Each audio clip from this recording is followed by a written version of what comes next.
ನಾರಾಯಣಾಯ ಪರಿಪೂರ್ಣಗುಣಾರ್ಣವಾಯ ವಿಶ್ವೋದಯಸ್ಥಿತಿಲಯ ನಿಯತಿಪ್ರದಾಯ ಜ್ಞಾನಪ್ರದಾಯ ವಿಬುಧಾಸುರಸೌಖ್ಯದುಃಖಸತ್ಕಾರಣಾಯ ವಿತತಾಯ ನಮೋ ನಮಸ್ತೆ. ಯೋ ವಿಪ್ರಲಂಬ ವಿಪರೀತಮತಿಪ್ರಭೂತಾನ್ ವಾತಾನಿರಸ್ಯ ಕೃತವಾನ್ ಭುವಿಧತ್ವವಾದಂ ಸರ್ವೇಶ್ವರೋ ಹರಿರತಿ ಪ್ರತಿಪಾದಯಂತಂ ಆನಂದತೀರ್ಥಮುನಿವರ್ಯಮಹಂ ನಮಾಮಿ. ಚಿತ್ರೈಃ ಪದೈಶ್ಚ ಗಂಭೀರೈಃ ವಾಕ್ಯೈರ್ಮಾನೈರಖಂಡಿತೈಃ ಗುರುಭಾವಂ ವ್ಯಂಜಯಂತೆ ಬಾದಿಶ್ರೀತೀರ್ಥವಾಕ್.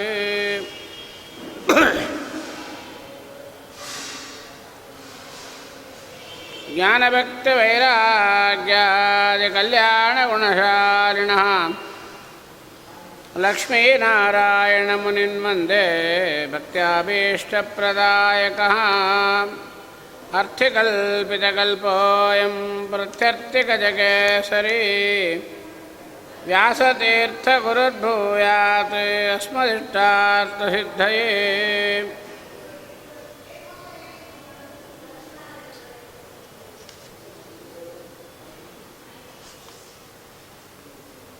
ಭಕ್ತಾನಾಂ ಮಾನಸಾಂಬೋಜ ಭಾನವೇ ಕಾಮಧೇನವೇ ನಮತಾಂ ಕಲ್ಪತರವೇ ಜೈಂದ್ರಗುರವೇ ನಮಃ.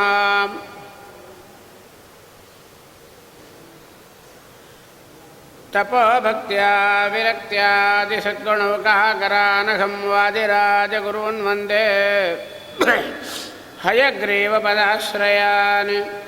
ಭಕ್ತಾನಾಂ ಮಾನಸಾಂಬೋಜ ಭಾನವೇ ಕಾಮಧೇನವೇ ನಮತಾಂ ಕಲ್ಪತರವೇ ಜೈಂದ್ರಗುರವೇ ನಮಃ. ಕುಶಾಕ್ರಮದಯೇ ಭಾನುದ್ವಿತಯೇ ವಾದಿವೀತಯೇ ಆರಾಧಿತ ಶ್ರೀಪತಯೇ ಸುಧೀಂದ್ರಯತೆ ನಮಃ.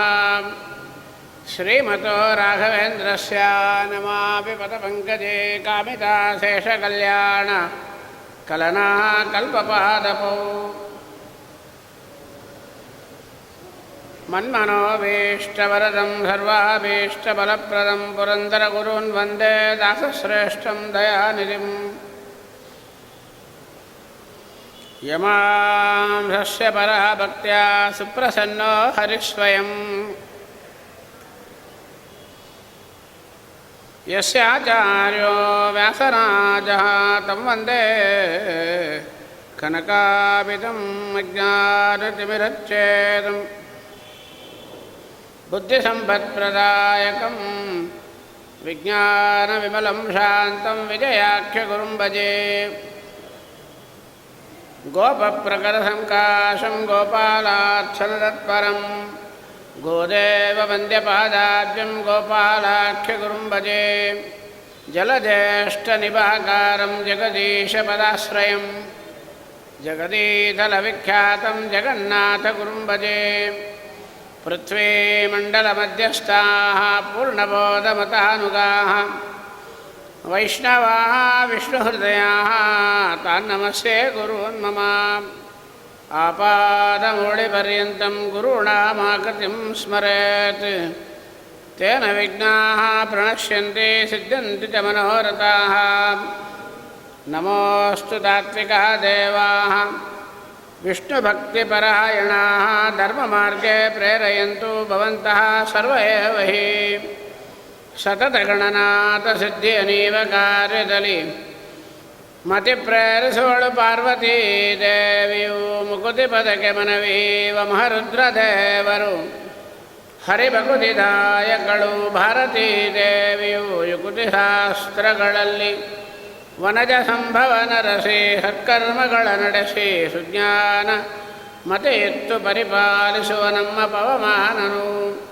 ಚಿತ್ತದಲ್ಲಿ ಆನಂದ ಸುಖವನೀವಳು ರಮಾ ಬಕುತ ಜನರೊಡೆಯ ಶ್ರೀ ಪುರಂದರ ವಿಠ್ಠಲನು ಸತತ ಇವರುಳು ನಿಂತು ಕೃತಿಯ ನುಡಿಸುವನು ಹರಿಕಥಾಮೃತಸಾರ ಗುರುಗಳ ಕರುಣದಿಂದ ಪನಿತು ಪೇಳುವೆ ಪರಮ ಭಗವದ್ಭಕ್ತರಿದನಾದರದಿ ಕೇಳುವುದು. ಶ್ರೀರಮಣಿಕರ ಕಮಲ ಪೂಜಿತ ಚಾರುಚರಣ ಸರೋಜ ಬ್ರಹ್ಮ ಸಮೀರವಾಣಿ ಪಣೀಂದ್ರವೀಂದ್ರ ಭವೇಂದ್ರ ಮುಖವಿನುತ ನೀರಜ ಭವಂಡೋದಯ ಸ್ಥಿತಿ ಕಾರಣನೆ ಕೈವಲ್ಯದಾಯಕ ನಾರಸಿಂಹನೇ ನಮಿಪೆ ಕರುಣಿಪದು ಯಮಗೆ ಮಂಗಳವಾ ಶ್ರವಣ ಮನಕಾನಂದವೀವದು ಭವಜನಿತ ದುಃಖಗಳ ಕಳೆವದು ವಿವಿಧ ಭೋಗಗಳ ಇಹ ಪರಂಗಳಲೆತ್ತು ಸಲಹುವುದು ಭುವನ ಪಾವನೆನಿಪ ಲಕ್ಷ್ಮೀಧವನ ಮಂಗಳ ಕಥೆಯ ಪರಮೋತ್ಸವದಿ ಕಿವಿ ಕೊಟ್ಟಾಲಿಪದು ಭೂಸುರರು ದಿನ ದಿನದಿ ಸ್ವಸ್ತಿಸ್ಸುದ ಮಂಗಳ ಸನ್ಮಂಗಳಾನಿ ಭವಂತು ಶ್ಲೋಕೈಕ ಶ್ರವಣ ಪಠನ ಮಾತ್ರೇಣ ಭಕ್ತಸ್ಯ ಶ್ರೋತॄಣಾಂ ನಿಖಿಲ ಕಲಿಗತ ಕಲ್ಮಷಾಪನೋಧನ ಪಟುತರೆ ಧರ್ಮಾದ್ಯಖಿಲ ಪುರುಷಾರ್ಥ ಸಾಧನೀಭೂತೆ ಶ್ರೀಮದ್ಭವಿಷ್ಯೋತ್ತರ ಪುರಾಣ ಶ್ರೀ ವೆಂಕಟೇಶ ಮಹಾತ್ಮ್ಯ ಪ್ರಾರಂಭ ಅದ್ಯ ಕಿಂಚಿತ್ ಪೂರ್ವಕಥಾನುವಾದ ಬ್ರಹ್ಮರುದ್ರಾದಿವಂದ್ಯಂ ತ್ವಂ ಭಜೆ ವೆಂಕಟನಾಯಕಂ ನಿವಾರಯಶ್ವಾನಿಷ್ಟಾನಿ ಸಾಧಯಷ್ಟಾನಿ ಮಾಧವ ಪುರಾತು ಜನಕೋ ನಾಮ ರಾಜಾ ಪರಮಧಾರ್ಮಿಕಃ ಸತ್ಯವಾಕ್ ಸರ್ವಶಾಸ್ತ್ರೇಷು ಕೋವಿದಃ ಕೋಪವರ್ಜಿತಃ ಧನಕಾಮಸ್ಯ ಧನದಂ ಪುತ್ರಕಾಮಸ್ಯ ಪುತ್ರದಂ ರೋಗಾರ್ಥಾನಾಂ ರೋಗಹರಂ ಜ್ಞಾನಿನಾಂ ಜ್ಞಾನಸಾಧನಂ ಕೃತೆ ವೃಷಾದ್ರಿಂ ತ್ರೇತಾಯಾಂ ಅಂಜನಾಚಲಂ ದ್ವಾಪರೆ ಶೇಷಶೈಲೇತಿ ಕಲೌ ಶ್ರೀ ವೆಂಕಟಾಚಲಂ ಶ್ರೀವೈಕುಂಠವಿರಕ್ತಾಯ ಸ್ವಾಮಿ ಪುಷ್ಕರಣಿ ತಟೇ ರಮಯಾ ರಮಮಾಣಾಯ ವೆಂಕಟೇಶಾಯ ಮಂಗಳಂ. ಹಿಂದಿನ ಅಧ್ಯಾಯಗಳಲ್ಲಿ ಸತಾನಂದ ಪುರೋಹಿತರು ಜನಕ ಮಹಾರಾಜನಿಗೆ ಪರ್ವತದ 4 ಯುಗದ ಮಹಿಮೆಗಳನ್ನು ವರ್ಣನೆ ಮಾಡಿದರು. ಒಂದೇ ಬೆಟ್ಟ, ಒಂದೇ ಪರ್ವತ, ಬೇರೆ ಅಲ್ಲ. ಕೃತಯುಗ, ತ್ರೇತಾಯುಗ, ದ್ವಾಪರಯುಗ, ಕಲಿಯುಗ, ನಾಮಾನಿ ಯುಗಭೇದಾನಿ. 4 ಯುಗಗಳಲ್ಲಿ ಯುಗಗಳು ಬೇರೆ ಹೊರತಾಗಿ ಪರ್ವತ ಒಂದೇ. ವೈಕುಂಠಕ್ಕೆ ಸಮೀಪದಲ್ಲಿ ಮೇರು ಪರ್ವತ ಅನ್ನತಕ್ಕಂಥ ದೊಡ್ಡ ಬಂಗಾರದ ಬೆಟ್ಟ, ಅದರ ಪುತ್ರ ಕೂಸು ಮಗು ಸಣ್ಣದು ಆನಂದಾದ್ರಿ ಅನ್ನತಕ್ಕಂಥದ್ದು, ಅದು ಸುವರ್ಣಮಯವಾದ ಪರ್ವತ. ಆ ಬೆಟ್ಟವನ್ನು, ಅದೇ ಬೆಟ್ಟ, ಅದೇ ವೃಷಭಾದ್ರಿ, ಅದೇ ಅಂಜನಾದ್ರಿ, ಅದೇ ಶೇಷಾದ್ರಿ ಆಗಿತ್ತು. ಕೊನೆಗೆ ಆ ವೈಕುಂಠ ಲೋಕದಿಂದ ಈ ಭೂಲೋಕಕ್ಕೆ ಬಂತು. ವಾಯುದೇವರಿಂದ ಶೇಷದೇವರ ಸಮೇತವಾಗಿ ಪರಮಾತ್ಮನ ಆಜ್ಞಾನುಸಾರವಾಗಿ ಭೂಲೋಕದಲ್ಲಿ ಸುವರ್ಣಮುಖ ರೀತಿಯದ ಹತ್ತಿರ ಬರತಕ್ಕಂಥದ್ದಾಯಿತು. ಈ ಪರ್ವತದ ವರ್ಣನೆಯನ್ನು ನಿನ್ನೆ ಹೇಳಿದರು. ಆಮೇಲೆ ಸ್ವಾಮಿ ಹೊರಡತಕ್ಕಂಥವನಾಗ್ತಾ ಇದ್ದಾನೆ. ಕರವೀರ ಪುರಂಗತ ಲಕ್ಷ್ಮೀದೇವಿ ಕೊಲ್ಲಾಪುರಕ್ಕೆ ಹೋಗಿದ್ದನ್ನು ಪ್ರೇಮ ಕಲಹ ಮಾಡಿಕೊಂಡು ಹೋಗಿದ್ದಾಳೆ. ವಿಡಂಬನ ಅಂತ ಮೊದಲೇ ಹೇಳಿದರು. ಪ್ರೇಮ ಕಲಹ ಅಂತ ಹೇಳಿದರು, ವಿಡಂಬನ ಅಂತ ಹೇಳಿದರು. ಲಕ್ಷ್ಮೀದೇವಿ ದೇವರ ಮೇಲೆ ಸಿಟ್ಟು ಕೋಪ ಮಾಡಿಕೊಂಡು ಹೋದರು. ಅದರಿಂದ ವೆಂಕಟಾಚಲದಲ್ಲಿ ಲಕ್ಷ್ಮೀ ಇಲ್ಲ, ಸ್ವಾಮಿ ಒಬ್ಬನೇ ಇದ್ದಾನೆ, ಲಕ್ಷ್ಮೀನ ಹುಡುಕೊಂಡು ದೇವರು ಬಂದಿದ್ದಾನೆ. ಇದೆಲ್ಲ ಪುರಾಣದ ವಾಕ್ಯಗಳು. ಆದರೆ ಅದು ಅರ್ಥ ಹಾಗೆ ಮಾಡಬಾರ್ದು. ಒಂದೊಂದು ಜಾಗದಲ್ಲಿಯೂ ನಮ್ಮ ಮಧ್ವ ಸಿದ್ಧಾಂತ ಪ್ರಮೇಯ ಭಾಗಗಳನ್ನು ಹೇಳ್ತಾ ಇದೆ. ಸ್ವಾಮಿಗೆ ಯಾವತ್ತೂ ವಿಯೋಗ ಇಲ್ಲ, ಲಕ್ಷ್ಮಿಗೆ. ಹೊರಟಲು, ಬಂದಳು, ಕೊಲ್ಲಾಪುರಕ್ಕೆ ಬಂದಳು, ಪ್ರೇಮ ಕಲಹ ಮಾಡ್ಕೊಂಡು ಹೋದಳು. ಯಾತಕ್ಕೆ ಹೋದಳು? ಎಲ್ಲದಕ್ಕೂ ಒಂದೇ ಉತ್ತರ, ಪಾಮರ ಮನುಷ್ಯರ ಉದ್ಧಾರಕ್ಕಾಗಿ. ಸ್ವಾಮಿ ನಮ್ಮನ್ನು ಉದ್ಧಾರ ಮಾಡಿ ನಮಗೆಲ್ಲ ಅಭೀಷ್ಟ ಮೋಕ್ಷವನ್ನು ಕೊಡಲಿಕ್ಕಾಗಿ ಸ್ವಾಮಿ ಬಂದಿದ್ದಾನೆ. ಏರಿ ರಾಮಾಚಾರ್ಯರು ಒಂದು ಕಡೆ ಹೇಳ್ತಾರೆ, ಯಾಕೆ ಬರಬೇಕಾಗಿತ್ತು? ಒಮ್ಮೆ ವೈಕುಂಠ ಲೋಕದಲ್ಲಿ ಸ್ವಾಮಿ ಕೂತಿದ್ದಾಗ ಸ್ವಲ್ಪ ಜನ ಕಡಿಮೆ ಆಯಿತಂತೆ, ಜನ ಇಲ್ಲ. ಉತ್ಪ್ರೇಕ್ಷತೆಯ ಏರಿ ರಾಮಾಚಾರ್ಯರು ಒಂದು ಮಾತಂತಾರೆ, ಇದಾಗಿತ್ತೇನು, ಯಾರಾದರೂ ನೋಡಿದ್ರೇನು? ಅಲ್ಲ, ಉತ್ಪ್ರೇಕ್ಷತೆಯ ಪರಮಾತ್ಮ ಬರಲಿಕ್ಕೆ ಇದು ಒಂದು ಕಾರಣ ಎಂಬುದನ್ನು ಉಲ್ಲೇಖನ ಮಾಡ್ತಾ ಹೇಳ್ತಾರೆ. ಪರಮಾತ್ಮನ ವಿಷಯದಲ್ಲಿ ನಿರ್ಣಯ ಮಾಡತಕ್ಕಂಥ ಯೋಗ್ಯತೆ ಲಕ್ಷ್ಮೀದೇವಿ ಇಟ್ಕೊಂಡು ಯಾರಿಗೂ ಇಲ್ಲ. ಆದರೆ ಊಹಾ ಮಾಡಿ ಹೀಗಿರ್ಬೋದು ಅಂತ ಅವ್ರು ಹೇಳ್ತಾರೆ. ಸ್ವಾಮಿ ನೋಡಿದಂತೆ ಯಾರೂ ಇಲ್ಲ, ಲಕ್ಷ್ಮಿಯನ್ನು ಕೇಳಿದಂತೆ ವೈಕುಂಠದಲ್ಲಿ ಯಾರೂ ಇಲ್ಲ, ಯಾರೂ ಬರ್ತಾ ಇಲ್ಲ ಅಂತ ಕೇಳಿದಾಗ ಲಕ್ಷ್ಮೀದೇವಿ ಹೇಳಿದಂತೆ, ಭೂಲೋಕದ ಜನರು ನಿನ್ನ ಹತ್ರ ಬರಬೇಕಂದ್ರೆ ಸಾಧನ ಮಾಡಿಕೊಂಡು ಬರಬೇಕು. ಜಪತಪಾನುಷ್ಠಾನಗಳು, ದೇವರ ಪೂಜಾದಿಗಳು, ಷೋಡಶ ಉಪಚಾರಗಳನ್ನು ಮಾಡಬೇಕು. ಅದು ಭಾಳ ಕಠಿಣವಾದ ಒಂದು ತಪಸ್ಸು. ದೇವರ ಪೂಜೆ ಮಾಡೋದು ಎಂಬುದು ಭಾಳ ಕಠಿಣ, ಅದ್ರ ಬಗ್ಗೆ ಹಿಂದೆ ಹೇಳೋಣ. ಭಾಳ ಕಠಿಣವಾದ ಒಂದು ತಪಸ್ಸು. ಉಪವಾಸಗಳು, ನೇಮಗಳು, ಪೂಜೆಗಳು, ಅಭಿಷೇಕಗಳು, ಜಪತಪಾನುಷ್ಠಾನಗಳು, ಆಹಾರ ನಿಯಮಗಳು, ವಸ್ತ್ರದ ನಿಯಮಗಳು ಎಲ್ಲ ಇದೆ. ಎಲ್ಲ ಮಾಡಿಕೊಂಡ ಮೇಲೆ ನೀನು ಕಾರುಣ್ಯ ಮಾಡಿ ಅವರಿಗೆ ಮೋಕ್ಷ ಕೊಟ್ಟರೆ ಇಲ್ಲಿ ಬರ್ತಾರೆ, ನಿಜ. ಆದರೆ ಯಾರಿಗೂ ಕಲಿಯುಗದಲ್ಲಿ ನಿನ್ನಲ್ಲಿ ಬರಬೇಕಾದಷ್ಟು ಕಠಿಣವಾದ ತಪಸ್ಸುಗಳು, ಪೂಜೆಗಳನ್ನು ಮಾಡಲಿಕ್ಕೆ ಆಗ್ತಾಯಿಲ್ಲ. ಕೇವಲ ಸ್ಮರಣೆ ಮಾಡಿದರೆ ಸಾಕು ಅಂತ ಹೇಳ್ತೀವಿ. ಆದರೆ ಆ ಸ್ಮರಣೆ ಮಾಡಲಿಕ್ಕೂ ಕೂಡ ಅವರಿಗೆ ಇಷ್ಟ ಇಲ್ಲ. ಇಷ್ಟ ಇದೆ, ಅವಕಾಶ ಇಲ್ಲ, ಆಗ್ತಾ ಇಲ್ಲ. ಮೊದಲೇ ಹೇಳಿಬಿಟ್ರು, ನಿವಾರಯಸ್ವ ಅನಿಷ್ಟಾನಿ, ಅನಿಷ್ಟಗಳನ್ನು ಪರಿಹಾರ ಮಾಡಬೇಕು. ನಮಗೆಲ್ಲ ಆಸೆ ಇದೆ, ಉಪವಾಸ ಮಾಡಬೇಕು, ಜಪ ಮಾಡಬೇಕು, ಪೂಜೆ ಮಾಡಬೇಕು, ದಾನ ಮಾಡಬೇಕು, ಎಲ್ಲ ಆಸೆ ಇದೆ. ಆದರೆ ಆಗ್ತಾ ಇಲ್ಲ.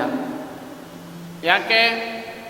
ಸರಿಯಾದ ನ್ಯಾಯವಾದ ಉತ್ತರಗಳನ್ನು ನಾವು ಹೇಳ್ತಾ ಇದ್ದೇವೆ. ಪುರಾಣಕ್ಕೆ ಯಾಕೆ ಬರಲಿಲ್ಲ? ಯಾಕ್ರಿ ಶ್ರೀನಿವಾಸ ದೇವರು ಬ್ಯಾಡ್ರಿ ಹಂಗಂತ ಯಾರು ಹೇಳಲ್ಲ, ಕೈ ಮುಗಿತಾರೆ. ಶ್ರೀನಿವಾಸ ದೇವರು ಮಹಿಮೆ ಕೇಳಬೇಕು, ವೈಶಾಖ ಮಾಸದಲ್ಲಿ ಖಂಡಿತವಾಗಿ ಕೇಳಬೇಕು, ಅನಂತವಾಗಿ ಸ್ಥಿರವಾಗಿ ಎಲ್ಲರೂ ಒಪ್ಪಿಕೊಂಡಿದ್ದಾರೆ. ಆದರೆ ಬರ್ತಾ ಇಲ್ಲ. ಯಾಕೆ ಅಂದರೆ ಈ ಕಲಿ ಯುಗದಲ್ಲಿ ಬಹಳ ಶ್ರಮ, ಅದರಿಂದ ಯಾರೂ ಬರ್ತಾ ಇಲ್ಲ ಸ್ವಾಮಿ ಅಂತ ಲಕ್ಷ್ಮಿ ಉತ್ತರ ಕೊಟ್ಟಾಗ ಸ್ವಾಮಿ ಹೇಳಿದಂತೆ, ಅವರು ತಪಸ್ಸು ಮಾಡಿ ಕಷ್ಟಪಟ್ಟು ಬರೋದು ಬೇಡ, ನಿಜವಾಗಿ ನನ್ನ ಭಕ್ತರು ಕಲಿಯುಗದಲ್ಲಿ ಕಲಿಯ ಬಾಧೆಗಳಿಂದ, ಅನಿಷ್ಟಗಳಿಂದ ನನ್ನ ಸ್ಮರಣೆ ಮಾಡಲಿಕ್ಕೆ ತಡೆಯಾಗಿ ಇಲ್ಲಿಗೆ ಬರಲಿಕ್ಕೆ ಆಗದೇ ಇದ್ದ ಪಕ್ಷದಲ್ಲಿ ನಾನೇ ಹೋಗ್ತೇನೆ ಅಂತ ಹೇಳಿ ನಮಗೆ ಅಭೀಷ್ಟವಾಗಿರ್ತಕ್ಕಂಥ ಮುಖ್ಯವಾದದ್ದು ಯಾವುದು? ಮೋಕ್ಷ. ಆ ಮೋಕ್ಷಗಳನ್ನು ಕೊಡಲಿಕ್ಕೆ, ಆ ಮೋಕ್ಷಕ್ಕೆ ಪ್ರತಿಬಂಧಕವಾಗಿ ಕೆಲವೆಲ್ಲ ಕೂತ್ಕೊಂಡಿದೆ. ಆಯುಷ್ಯ, ಆರೋಗ್ಯ, ಐಶ್ವರ್ಯ, ಇದೆಲ್ಲ ಬೇಕು. ಅವೆಲ್ಲವನ್ನು ಕೊಟ್ಟು ಅವರನ್ನು ಇಷ್ಟು ದೂರ ಬರಬೇಕಾದಿಲ್ಲ, ನಾನೇ ಹೋಗಿಬಿಡ್ತೀನಿ ಅಂತ ಹೇಳಿ ಸ್ವಾಮಿ ಬಂದಿದ್ದಾನೆ ಎಂಬುದನ್ನು ಇಲ್ಲಿ ಹೇಳ್ತಾರೆ. ಪುರಂದರದಾಸರೇ ಒಂದು ಕಡೆ ಅಂದುಬಿಟ್ರು, ದೇವರು ಯಾಕೆ ಬಂದ ಅಂತ. ಎಲ್ಲ ಭಕ್ತರ ಬೇಷ್ಟ ಕೊಡುವುದಕ್ಕೆ ತಾ ಕೈವಲ್ಯ ಸ್ಥಾನವ ಬೇಟ. ಮೋಕ್ಷ ಸ್ಥಾನವನ್ನು ಬಿಟ್ಟು ಎಲ್ಲರ ಅಭೀಷ್ಟಗಳನ್ನು ಕೊಳ್ಳಿಕ್ಕಾಗಿ ಸ್ವಾಮಿ ಬಂದಂತೆ. ಎಲ್ಲಿ ಬಂದ? ಶೇಷಾದ್ರಿ ಮಂದಿರದಲ್ಲಿ ಲೋಲುಪದೇಠ ಸೌಭಾಗ್ಯನಿಧಿ. ನೋಡ್ರಿ, ಅವನಿಗೆ ಗತಿ ಇಲ್ಲ, ಉಂಡಿ ತುಂಬಬೇಕು, ಸಾಲ ಮಾಡಿಕೊಂಡಿದ್ದಾನೆ, ಅದಕ್ಕಾಗಿ ಬಂದಿದ್ದಾನ. ನೀನು ಹಾಕೋ ಉಂಡಿ ಬಂಗಾರದಿಂದ ಅವನಿಗೆ ಆಗಬೇಕಾದ್ದೇ ಇಲ್ಲ. ಸೌಭಾಗ್ಯ ನಿಧಿಗೆ ದುರಿಲ್ಲ ಭುಜಬಲ ಪೂಟ ಕಸ್ತೂರಿ ಇಟ್ಟ ಚೆಲುವ ಪಣೆಯಲ್ಲಿ ಶೋಭಿಸುವ ಸಿರಿ ವಲ್ಲಭನ ಗುಣ ಪೊಗಳು ದಿಗ ಜಗ ಖುಲ್ಲರದಲ್ಲಣ ಪರಾಕ್ರಮ ಮಲ್ಲ ಮರ್ದನ ಮಾತುಳಂತಕ ಪಲ್ಗುಣನ ಸಕ ಪ್ರಕಟನಾಗಿಹ ದುರ್ಲಭನು ಅಗ ದೂರ ಬಹು ಮಾಂಗಲ್ಯ ಕೃತ್ಯವತಾಯ ತಾಕ್ಷಿಗೆ ಉಲ್ಲಾಸ ಕೊಡುತ್ತಲೇ ಚಂದದಿಂದಲೇ ಬಂದು ನಿಂತಿಹ ನೋಡಿ ಭೂತಳದೆ ವೆಂಕಟ ಇಂದಿರೆ ಒಡಗೂಡಿ ಲಕ್ಷ್ಮೀ ಸಮೇತನಾಗೆ ದೇವರು ಬೆಟ್ಟದ ಮೇಲೆ ನಿಂತಿದ್ದಾನೆ. ಪುರಾಣ ಹೇಳ್ತಾ ಇದೆ ಲಕ್ಷ್ಮೀ ಕೊಲ್ಲಾಪುರಕ್ಕೆ ಹೋಗಿಬಿಟ್ಲು ಅಂತ. ಸರ್ವಾತ್ಮನ ಇಲ್ಲ, ಇದೇ ಪುರಾಣದ ಮಾತು. ಪುರಾಣಕ್ಕೆ ನಿರ್ಣಯ ಕೊಡ್ತಾ ಇದೆ. ಈಗ ಶ್ಲೋಕನ ಹೇಳುತ್ತೆ, ಮಾಯಾವಿ ಪರಮಾನಂದಂ ತ್ಯಕ್ತ್ವಾ ವೈಕುಂಠಮುತ್ತಮಂ. ನಿತ್ಯ ನಾವು ಹೇಳ್ತೀವಿ, ಆದರೆ ಅರ್ಥ ಮಾಡ್ಕೊಂಡದ್ದು ಅಪಾರ್ಥ ಮಾಡ್ಕೊತಾ ಇದ್ದೀವಿ. ಪುರಾಣ ಹೇಳ್ತಾ ಇದೆ ಲಕ್ಷ್ಮೀ ಕೊಲ್ಲಾಪುರಕ್ಕೆ ಕೋಪಿಸ್ಕೊಂಡು ಹೋದರು. ಪ್ರೇಮ ಕಲಹ, ಪ್ರೇಮ ಕಲಹವೇ ಆಗಲಿರಿ, ಅಂತೂ ಹೋಗಿದ್ದಾಳ ಇಲ್ಲ ಲಕ್ಷ್ಮೀ ಬೆಟ್ಟದ ಮೇಲೆ ಇಲ್ಲವ ಅಂದ್ರೆ ಪುರಾಣ ಹೇಳುತ್ತೆ ಹಿಂದೆ. ಮಾಯಾವೇ ಪರಮಾನಂದಂ ತ್ಯಕ್ತ್ವಾ ವೈಕುಂಠಮುತ್ತಮಂ ಸ್ವಾಮಿ ಪುಷ್ಕರಣಿ ತೇರೆ ರಮಯ ಸಹ ಮೋದತೆ. ಲಕ್ಷ್ಮೀ ಸಮೇತನಾಗಿ ಇದ್ದಾನೆ. ಏನ್ರಿ ಎರಡು ಮಾತಾಡ್ತಿರಲ್ಲ, ಅದಕ್ಕೆ ಮೊದಲೇ ಅಂದ್ಬಿಟ್ಟೆ ಮಾಯಾವಿ. ಮಾಯಾವೇ ನಮ್ಮ ಪರಮಾತ್ಮ. ಅಂಥ ಪರಮಾತ್ಮ ಲಕ್ಷ್ಮಿ ಹೊರಟ ತಕ್ಷಣ ತಾನೂ ಹೊರಡ್ತೀನಿ ಅಂತ ಹೇಳ್ತಾನೆ. ಎಲ್ಲ ದೇವತೆಗಳು, ಸಮಸ್ತ ದೇವತೆಗಳು, ಯಕ್ಷರರು, ಕಿನ್ನರ್ವರು, ಗಂಧರ್ವರು, ಸಾಧ್ಯರು ಎಲ್ಲರೂ ನಾವು ಬರ್ತೀವಿ ಅಂತ ಹೇಳಿದ್ರಂತೆ. ಸ್ವಾಮಿ ಹೇಳಿದಂತೆ, ನಿಮ್ಮ ಈ ರೂಪಗಳು, ನಿಮ್ಮ ಕಣ್ಣುಗಳು, ನಿಮ್ಮ ವಾಹನಗಳು, ನಿಮ್ಮ ತಪಸ್ಸು ನೋಡಿದರೆ ಭೂಲೋಕದ ಜನರಿಗೆ ನೋಡುವ ಯೋಗ್ಯತೆ ಅವರಿಗಿಲ್ಲ. ಅದರಿಂದ ನೀವ್ಯಾರು ಈ ರೀತಿ ಬರಬಾರ್ದು. ಒಂದು ಕಂಡೀಷನ್, ಏರಿ ರಾಮಾಚಾರ್ಯರು ಅದನ್ನು ಹೇಳ್ತಾರೆ. ಪುರಾಣದಲ್ಲಿ ಮಾತಷ್ಟು ಇಲ್ಲ, ಇದೇ ಬೇರೆ ರೀತಿ ಇದೆ. ನೀವ್ಯಾರೂ ಬರಬಾರ್ದು. ನಿಮ್ಮನ್ನು ರೂಪಗಳನ್ನು ನೋಡಲಿಕ್ಕೆ ಭೂಲೋಕದ ಜನರಿಗೆ ಅಷ್ಟು ತಪಶಕ್ತಿ ಇಲ್ಲ. ಒಂದು. ಎರಡನೇದು, ವಿಡಂಬನಾರ್ಥವಾಗಿ ಕಲಿಯುಗದಲ್ಲಿ ನಾನು ಪದ್ಮಾವತಿಯನ್ನು ಪಾಣಿಗ್ರಹಣ ಮಾಡಿ ಬೆಟ್ಟದ ಮೇಲೆ ಸನ್ನಿಹಿತನಾಗ್ತೀನಿ.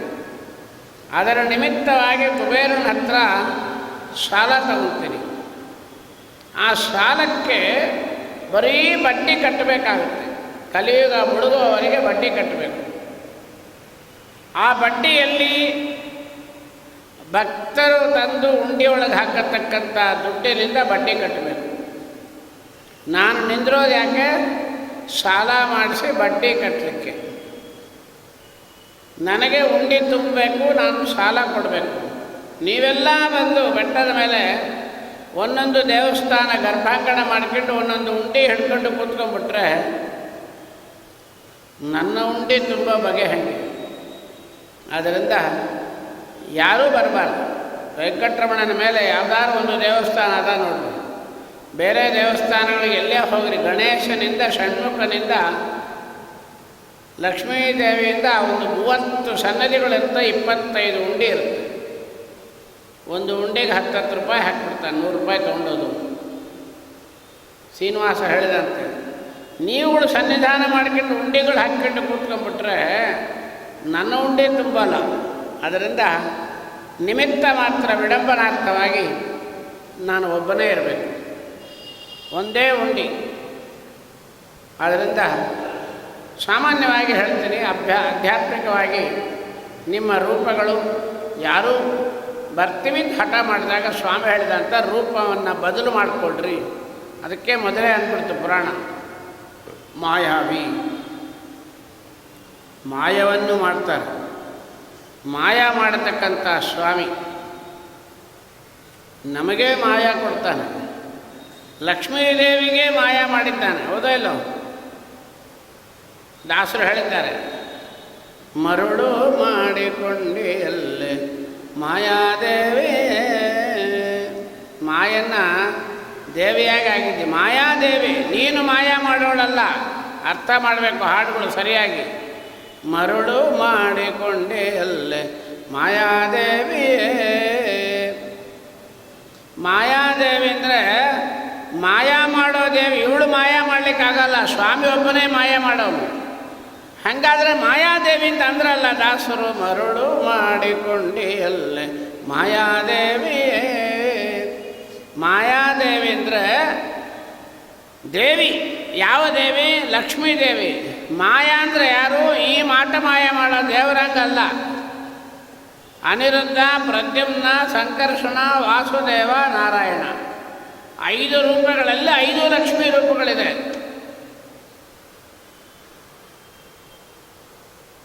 ಕೃತಿ, ಪ್ರದ್ಯುಮ್ನ, ಶಾಂತಿ, ಅನಿರುದ್ಧ, ಜಯ, ಸಂಕರ್ಷಣ, ವಾಸುದೇವ ರೂಪಕ್ಕಿರತಕ್ಕಂಥ ಲಕ್ಷ್ಮೀ ರೂಪ ಮಾಯಾ. ಪರಮಾತ್ಮ ವಾಸುದೇವ, ಅವನ ಹೆಂಡತಿ ಮಾಯಾ. ಆ ಮಾಯಾ ರೂಪದ ಲಕ್ಷ್ಮೀದೇವಿ ಹೊರತಾಗಿ ಲಕ್ಷ್ಮೀದೇವಿಲ್ಲ, ಮಾಯಾ ಮಾಡೋಲ್ಲ. ಸ್ವಾಮಿ ಒಬ್ಬನೇ. ಇವಳು ಮಾಯಾವಿ, ಅವಳು ಮಾಯಾವಿ ಅಂತ ಹೇಳಿ ಸಾಮ್ಯ ಬರುತ್ತೆ ಇಲ್ಲ. ಅದರಿಂದ ನಮ್ಮ ಲಕ್ಷ್ಮೀದೇವಿಯನ್ನೇ ಮಾಯಾ ಮಾಡಿದ್ದಾನೆ ಸ್ವಾಮಿ. ಬಂದು ನಿಂತು ಬಿಟ್ಟಿದ್ದಾನೆ ಅಂತ ಹೇಳ್ತಾರೆ. ಹೆಂಗೆ ಬಂದರು? ಎಲ್ಲರೂ ಬರಬೇಕು ಅಂತಂದರು. ರೂಪ ಬದಲು ಮಾಡಿರಿ. ಹೆಂಗೆ? ಅದನ್ನು ದಾಸರು ಅಂದರು. ತರುಜಾತಿ ಮೃಗ ಪಕ್ಷಿಗಳಾಕಾರ ಮೊದಲಾದ ರೂಪದಿ ಸುರರು ಕಿನ್ನರರು ನಿನ್ನ ಪರಿವಾರ. ಒಡಗೂಡಿ ನಿನ್ನ ಚರಣ ಆರಾಧನೆ ಮಾಡ್ಪ ವಿಸ್ತಾರ. ಈ ಬಗೆ ಶೃಂಗಾರ ದೊರೆತನ ಟಿವಿಗೆ ಧರಣಿ ಮಂಡಲದಿ ಸರಿಗಾಣೆನು ಹೇ ತಿರುಪತಿ ವೆಂಕಟಗಿರಿರಾಜ. ವಿಜಯರಾಯರು ಅಂದೇ ಬಿಟ್ರು. ತರುಜಾತಿ ಮೃಗ ಪಕ್ಷಿಗಳ ಆಕಾರ. ಗಿಡಗಳೆಲ್ಲ ಮೃಗಗಳಾಗಿ ಪಕ್ಷಿಗಳಾಗಿ ಬಂದು ಸನ್ನಿಹಿತವಾಗಿಬಿಟ್ಟಿವೆ. ಅದರಿಂದ ಎಲ್ಲ ದೇವತಾ ಸಮೂಹಗಳಾಗಿ ಬಂದು ನಿಂತ್ಕೊಂಡ್ಬಿಡ್ತು. ಪಿತೃದೇವತೆಗಳು ಮತ್ತು ಯಕ್ಷರರು, ಕಿನ್ನರರು, ಮೃಗಗಳೆಲ್ಲ ಸಾಕ್ಷಾತ್ ಮುನಿಗಳು. ವೈಕುಂಠದಲ್ಲಿರ್ತಕ್ಕಂಥ ಸಮಸ್ತ ಮುನಿಗಳು, ಋಷಿಗಳು ಅಲ್ಲಿ ಮೃಗಗಳಾಗಿ ಬಂದಿದ್ದಾರೆ. ನಮ್ಮ ಪಿತೃದೇವತೆಗಳು ಎಷ್ಟು ಜನ ಇದ್ದಾರೆ? ಚಿರಪಿತೃಗಳು ಅಂತ ಹೇಳ್ತೀರ. ಪಿತೃದೇವತೆಗಳೆಲ್ಲ ಪಕ್ಷಿಗಳ ರೂಪದಲ್ಲಿ ಬಂದಿದ್ದಾರೆ. ಯಕ್ಷರರು, ಕಿನ್ನರರು ಎಲ್ಲಿರತಕ್ಕಂಥ ಕಲ್ಲುಗಳು, ಬಂಡೆಗಳು. ಈ ರೀತಿ ವೃಕ್ಷಗಳೆಲ್ಲ ದೇವತಾ ಸಮೂಹಗಳು. ಅಲ್ಲಿ ಹೋಗಿ ಜಿಂಕೆಗಳನ್ನು ಹಾಶ ಮಾಡೋದು, ವೃಕ್ಷಗಳಲ್ಲಿ ಕೋತಿಗಳನ್ನು ಹೊಡಿಲಿಕ್ಕಾಗಿ ಪಂಟೆಗಳನ್ನು ಮುರಿಯೋದು. ಯಾವ ಕೆಲಸವೂ ನಮಗೆ ಯೋಗ್ಯತೆ ಇಲ್ಲ. ಬೆಟ್ಟ ಹತ್ತುವಾಗ ಬಗಲಾಗಿ ಕಲ್ಲುಗಳಿರುತ್ತೆ. ಒಂದು ಕಲ್ಲು ಮೇಲೆ ಇನ್ನೊಂದು ಕಲ್ಲು ಇಟ್ಟು ಒಂದು 8 ಕಲ್ಲು ಇಡ್ತಾರೆ. ನಡೆಯೋಳೆ ನೋಡ್ಬೋದು, ನಮ್ಮ ಜನ ಇಡ್ತಾರೆ. ಯಾಕ್ರಿ ಅಂತ ಕೇಳಿದರೆ, ಇಲ್ಲಿ ಒಂದು 4 ಕಲ್ಲು ಜೋಡಿಸಿ ಇಟ್ಟರೆ ನಮಗೆ ಬೆಂಗಳೂರೊಳಗೆ ಮನೆ ಆಗುತ್ತಂತೆ. ಸರ್ವಾತ್ಮನ ಆಗಲ್ಲ, ಇದ್ದ ಮನೆ ಹೊಟ್ಟೋಗುತ್ತೆ, ಜಪ್ತಿ ಒಳಗೆ ಹೊಟ್ಟೋಗುತ್ತೆ ಸಾಲ ಆಗಿ. ಅಂಥ ಕೆಲಸಗಳು ಮಾಡಬಾರ್ದು. ಅಲ್ಲಿ ಯಕ್ಷರರು, ಕಿನ್ನರರು ಇರ್ತಾರೆ. ಇವ್ರನ್ನ ತೂಗಿ ಅವ್ರ ತಲೆ ಮೇಲೆ ಕೂಡಿಸಿದಂಗೆ ಆಯಿತು. ಆ ಕಲ್ಲುಗಳನ್ನು ಮುಟ್ಟತಕ್ಕಂಥ ಯೋಗ್ಯತೆ ನಮಗಿಲ್ಲ. ಲಕ್ಷ್ಮೀದೇವಿ ನೋಡಿಬಿಟ್ಲು, ಎಂಥ ಬೆಟ್ಟ ಅದು. ಎಲ್ಲ ಕಲ್ಲುಗಳಲ್ಲಿ, ವೃಕ್ಷಗಳಲ್ಲಿ, ಮೃಗಗಳಲ್ಲಿ,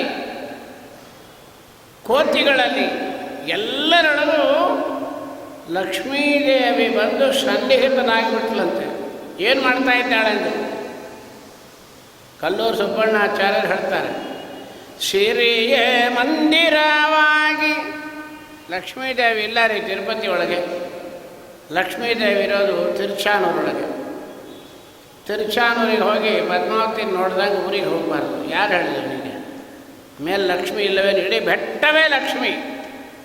ಸಿರಿಯ ಮಂದಿರವಾಗಿ ಪರಿಪರಿ ರೂಪದಿ ಕರವ ಜೋಡಿಸಿ ಇಂಥ ಕಾರ್ಯ ಮಾಡಲು ಈಗ ಸರಸಿ ಜೋದ್ಭವ ಗರುಡ ಪುರಗರ ಸುರಪ ಮುಖ ದ್ವಿಜ ಪರಾಗೆನ್ನಲು ಪರಮ ಸಂಪದವು ಮೊದಲಾದ ಸಿರಿಯ ಭಾಗ್ಯವ ಪರಯೋ ಎನಗೆ ಮಧ್ವಾಂತರ್ಗತ ಶ್ರೀನಿವಾಸ ಕಾಯೋ ಶುದ್ಧ ಮೂರುತಿ ವೆಂಕಟೇಶ. ಸ್ವಾಮಿ ಹೆಂಗಿದ್ದಾನೆ ಅಂತಾರೆ. ಇದರೆಯೊಳು ನಿಲ್ನ ಪೊಲ್ದಿದವರ ಪಾಪ. ಯಾರು ವೆಂಕಟರಮಣನ ಸೇರ್ತಾರೆ ಅವನ್ನ ದರ್ಶನ ಮಾಡ್ತಾರೆ. ಪುರಾಣ ಹೇಳುತ್ತೆ, ಇದರೆಯೊಳು ನಿಲ್ನ ಪೊಲ್ದಿದವರ ಪಾಪ ದಗ್ಧವಾಗುವುದು ಅನ್ಯ ಉಪದ್ರವೋ ಮೊದಲಿಲ್ಲ. ಕೋಟಿ ಜನ ಹೋಗ್ತಾರೆ ಶ್ರೀನಿವಾಸನ ದರ್ಶನ ಮಾಡ್ತಾರೆ. ಆದರೆ ನಾವು ಮಾಡೋ ದರ್ಶನ ಅಲ್ಲ. ನೀವು ಹೇಳ್ತೀರಿ ದೇವರ ದರ್ಶನ ಆಯ್ತಾ? ಚೆಂದಾಗಾಯಿತು. ಏನು ಸರ್ವಾತ್ಮನ ಆಗಿಲ್ಲ. ಲಕ್ಷ್ಮೀನೇ ಇನ್ನೂ ಪರಮಾತ್ಮನ ಹೆಬ್ಬಟ್ಟೊಳಗೆ ನೋಡ್ತಾ ಕೂತಿದ್ದಾಳೆ, ಸಿಗ್ತಾ ಇಲ್ಲ. ನಾವೇನು ನೋಡ್ತೀವಿ ರೀ? ಹೌದಾ ಇಲ್ಲೋ? ಇವತ್ತು ವ್ಯಾಸರಾಜರ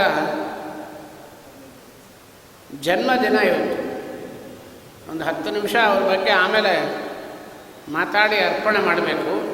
ಮಧ್ಯ ಬಂದೇ ಬಿಡ್ತೀಗ ಸ್ವಲ್ಪ. ವ್ಯಾಸರಾಜರು ಒಂದು ಮಾತಂತಾರೆ, ವೇದಾಧಿಕಾರ ಯಾರಿಗೂ ಇಲ್ಲ. ಹೌದಲ್ಲ? ಹೆಣ್ಣು ಮಕ್ಕಳು ವೇದ ಹೇಳಬಾರ್ದು. ವೇದ ಹೇಳಬಂದೇನ್ರಿ? ಯಾರು ಹೇಳಬಾರ್ದು. ಅಂಬರಣಿ ಸೂಕ್ತ ಹೇಳ್ಬೋದಾ? ಹೇಳಬಾರ್ದು. ನಾವು ಅಂದ್ಬಿಟ್ಟಿದ್ದೇವೆ ಅಂಬರಣಿ ಸೂಕ್ತ ಹೆಣ್ಣು ಮಕ್ಕಳು ಹೇಳಬಾರ್ದು. ವ್ಯಾಸರಾಜರಂದರು ನಾನು ಹೇಳಿಸ್ತೀನಿ ಅಂದರು. ಗುರುಗಳು ಬಾಯಿಂದ ಬರಲಿದ್ದನ್ನು ಯಾರನ್ನೂ ಉಲ್ಲಂಘನೆ ಮಾಡಲಿಕ್ಕೆ ಅಧಿಕಾರ ಇಲ್ಲ. ವ್ಯಾಸರಾಜರು ಅಂಬರಣಿ ಸೂಕ್ತ ನಾನು ಹೇಳಿಸ್ತೀನಿ, ನೀನು ಯಾರು ಕೇಳಲಿಕ್ಕೆ ಅಂದರು. ನೋಡ್ರಿ ಹೇಳಿಸ್ತಾರೆ. ಲಕ್ಷ್ಮೀದೇವಿಯ ಗುಣವನ್ನು ಹೇಳ್ತಾರೆ. ಯಂ ಕಾಮಯೇತಂತ ಮುಗ್ರಂ ಗೃಣೋಮ್ಯಹಂ ಬ್ರಹ್ಮಾಣಂ ತಮೃಷಿಂ ತಂ ಸೋಮೇಧಾ. ಆ ಥರದ ಅಂಬರಣಿ ಸೂಕ್ತ ಹೌದಾ ಇಲ್ಲೋ? ಸಂಶಯವೇ ಇಲ್ಲ. ನಾನೀಗ ಹೇಳಿದ್ದು ಅಂಬರಣಿ ಸೂಕ್ತ. ಇದನ್ನು ಹೆಣ್ಣು ಮಕ್ಕಳು ಹೇಳ್ಬೋದಾ? ಹೇಳಬಾರ್ದು. ವ್ಯಾಸರಾಜ ಹೇಳಿಸ್ತೀನಿ ಅಂತಾರೆ. ತಾಳ ಹಾಕ್ತಾರೆ ನೋಡ್ರಿ. ವೇದಕ್ಕೆ ತಾಳ ಹಾಕಿದ ಮಹಾಪುರುಷರು. ಯಂಕಾಮಯೇ ತಂತ ಮುಗ್ರಂ ಗೃಣೋಮ್ಯಹಂ ಎಂತೆಂಬ ಶ್ರುತಿ ಪ್ರತಿಪಾದ್ಯಾಳಾದ ಲಕ್ಷ್ಮೀದೇವಿ ನಿನ್ನ ಉಗುಷ್ಟದಲ್ಲೇ ಇಪ್ಪಳೋ. ಈ ಹಾಡು ಹೇಳಬೇಕಾ ಬೇಡವಾ? ಆಚಾರ್ಯ ವೇದ ಮಂತ್ರ ಬರುತ್ತೆ. ಹೇಳಿದ್ರೆ ಹೋಗು, ನಿನ್ಯಾರು ಹೇಳಿದ್ರು? ಪುರಂದರ ಉಪನಿಷತ್ತು ಅಂತ ಹೇಳಿಬಿಟ್ಟಿದ್ದಾರೆ ವ್ಯಾಸರಾಜರು. ವೇದಕ್ಕೆ ತಾಳ ಹಾಕಿ ವೇದವನ್ನು ತಮ್ಮ ಸಾಹಿತ್ಯದಲ್ಲಿ ದೂರಿಸಿ ಲಕ್ಷ್ಮೀದೇವಿಯ ಮಹಿಮೆಯನ್ನು ನಮ್ಮ ಬಾಯಿಂದ ಹೇಳಿಸ್ತಾ ಇದ್ದಾರೆ. ಯಂಕಾಮಯೇ ತಂತ ಮುಗ್ರಂ ಗೃಣೋಮ್ಯಹಂ ಎಂತೆಂಬ ಶ್ರುತಿ ಪ್ರತಿಪಾದ್ಯಾಳಾದ ಲಕ್ಷ್ಮೀದೇವಿ ನಿನ್ನ ಉಂಗುಷ್ಟದಲ್ಲೇ ಇಪ್ಪಳೋ. ಲಕ್ಷ್ಮೀದೇವಿ ಪಾದದ ಉಂಗುಟದಲ್ಲೇ ಕೂತ್ಕೊಂಡಿದ್ದಾಳೆ. ಅವಳದೇ ಇನ್ನು ನೋಡಲಿಕ್ಕಾಗಲ್ಲ. ಆ ಥರ ನೋಡಬೇಕು ಅಂತ ಏನು ಮಾಡಿದರು? ಛತ್ರ, ಚಾಮರ, ವ್ಯಜನ, ಪರ್ಯಂಕ,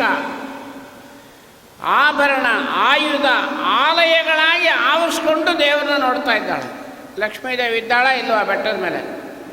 ಛತ್ರ, ಚಾಮರ, ವ್ಯಜನ, ಪರ್ಯಂಕ ಪಾತ್ರ ರೂಪದಲ್ಲಿ ನಿಲ್ತು ಕೋಟಿ ಕೋಟಿ ಭೃತ್ಯರಿರಲು ಹಾಟಕಾಂಬರನ್ನ ಸೇವೆ ಮಾಡ್ತಾ ಇದ್ದಾಳೆ ಇಲ್ವಾ? ಅಂದ ಮೇಲೆ ಲಕ್ಷ್ಮೀದೇವಿ ಕೋಪಿಸ್ಕೊಂಡು ಹೋಗುದು ಅಂತ ಹೇಳಬೇಡ್ರಿ. ಪ್ರೇಮ ಕಲಹ ವಿಡಂಬನ ಅರ್ಥ. ಜಗನ್ನಾಥದಾಸರು ಮಾತಂತಾರೆ, ಶ್ರೀನಿ ತಿಂಬಿನಿಗೆ ಈಶನಿಗೆ ಶ್ರೀನಿತಿಂಬಿದ ಸ್ವಾಮಿಗೆ ವಿಯೋಗಾನುಚಿಂತನ ಮಳ್ಪನರ ದೈತ್ಯ. ಲಕ್ಷ್ಮಿಗೂ ನಾರಾಯಣರಿಗೂ ನಮ್ಮಂತೆ ಜಗಳ ಆಯಿತು, ವಿಯೋಗ ಆಯಿತು ಅಂತ ಯಾವನಾದರೂ ತಿಳ್ಕೊಂಡ್ರೆ ಅವನು ದೈತ್ಯನಾಗ್ತಾನೆ. ದೈತ್ಯ ತಾರತಮ್ಯ ಸಂಧಿ ಒಳಗೆ ಜಗನ್ನಾಥದಾಸರು ಸ್ಪಷ್ಟವಾಗಿ ಹೇಳ್ಬಿಟ್ರು. ಅದರಿಂದ ಸ್ವಾಮಿ ಬಂದಿದ್ದಾನೆ. ಅಲ್ಲಿ ಒಂದು ಎಲ್ಲರೂ ಹೊರಟು ಅಷ್ಟೂ ದೇವತೆಗಳು ಪರಮಾತ್ಮನ ಆಜ್ಞಾನುಸಾರವಾಗಿ ಮರಗಳಾಗಿ, ಕಲ್ಲುಗಳಾಗಿ, ಪಕ್ಷಿಗಳಾಗಿ, ಮೃಗಗಳಾಗಿ ಸನ್ನಿಹಿತವಾಗಿಬಿಟ್ಟಿದ್ದಾರೆ. ಅದು ಯಾವುದು ಬೆಟ್ಟ ಮರೆಯಬಾರದು, ಆನಂದಾದ್ರಿ. ಎಲ್ಲಿತ್ತು? ವೈಕುಂಠದ ಸಮೀಪದಲ್ಲಿ. ಯಾರ ಕೂಸು? ಮೇರು ಪರ್ವತ. ಮೇರು ಪರ್ವತ ಯಾರು? ಬಂಗಾರ. ವ್ಯಾಸರಾಜರನ್ನು ಸೋಮನಾಥ ಕವಿ ಅಂತ ಒಂದು ಅದ್ವೈತಿ ನೋಡ್ರಿ, ಯಾರ್ಯಾರೋ ಬರೆದಿದ್ದೆಲ್ಲ ನಮ್ಮ ತಲೆ ಮೇಲೆ ಇಟ್ಕೊಂಡಿದ್ದೀವಿ. ನಮ್ಮವರು ಬರೆದಿದ್ದಿರಲಿ. ಅವನು ಹೇಳ್ತಾನೆ, ವ್ಯಾಸರಾಜರು ಶ್ರೀನಿವಾಸನನ್ನು 12 ವರ್ಷ ಪೂಜೆ ಮಾಡಿದರು. ಅದಿರಲಿ, ಅದಕ್ಕೆ ಪ್ರಮಾಣ ನೋಡ್ರಿ. One nod of approval of Shri Vyasaraja is equal to 100 ಮೇರೂಸ್ ಆಫ್ ಗೋಲ್ಡ್ ಅಂತ ಹೇಳಿದ. ನೋಡ್ರಿ, ವ್ಯಾಸರಾಜರು ಒಂದು ಸಾರ್ತಿ ಶ್ರೀನಿವಾಸ ಕಲ್ಯಾಣ ಕೇಳ್ತಾ ಇದ್ದೀರಿ, ವೈಶಾಖ ಮಾಸದಲ್ಲಿ ಸ್ವಾಮಿಯ ಮಹಿಮೆ ಕೇಳ್ತಾ ಇದ್ದೀರಿ, ಬೇಸ್ ಅಂತ ಒಂದು ನಾಡ್ ಆಫ್ ಅಪ್ರೂವಲ್. ಹೇಳೋಣ ಬೇಡ, ಚಿನ್ನ ಹಿಂಗೆ ಅಂದ್ಬಿಟ್ರೆ ಸಾಕಂತೆ. ತಲೆ ಆಡಿಸೋದು ಅಪ್ರೂವ್ ಆಗಿದೆಬೋ ತಲೆ ಆಡಿಸಿ ತೋರಿಸಿ ರೈಟ್ ಅಂದ್ಬಿಟ್ಟು ರೈಟ್ ಅಂತ ಹೇಳೋಣ ಬೇಡ, ತಲೆ ಆಡಿಸಿದ್ರೆ ಸಾಕು. ಒಂದು nod of approval of Shri Vyasaraja is equal to 100 ಮೇರೂಸ್ ಆಫ್ ಗೋಲ್ಡ್ ಅಂದ. 100 ಮೇರು ಪರ್ವತಕ್ಕೆ ಸಮಾನ ಬಂಗಾರದ ಅವರೇ ಹೇಳ್ಬಿಟ್ಟ. ಅಂದಮೇಲೆ ಆನಂದಾದ್ರಿ ಅಷ್ಟು ದೊಡ್ಡ ಮಹಿಮೆಯನ್ನು ಹೇಳ್ತಾ ಇದ್ದಾರೆ. ಅಂದಮೇಲೆ ಸ್ವಾಮಿ ಎಲ್ಲ ದೇವತೆಗಳು ಎಲ್ಲರೂ ಹೊರಟಾಯಿತು.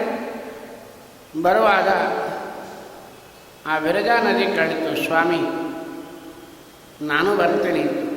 ಸ್ವಾಮಿ ಹೇಳಿದಂತೆ ನೀನು ಹಾಗೆ ಬರೋಂಗಿಲ್ಲ, ಇಲ್ಲಾದರೂ ಬಂದು ಹರಿದು ಬಿಟ್ಟು. ಈಗೆಲ್ಲ ನದಿಗಳು ನ್ಯಾಷನಲೈಸ್ ಮಾಡಬೇಕು ಅಂತ ಹೊರಟಿದ್ದಾರೆ. ಆದ್ದರಿಂದ ನಿನ್ನೆ ಯಾರಾದರೂ ನ್ಯಾಷನಲೈಸ್ ಮಾಡಿಬಿಟ್ರೆ ಕಷ್ಟ.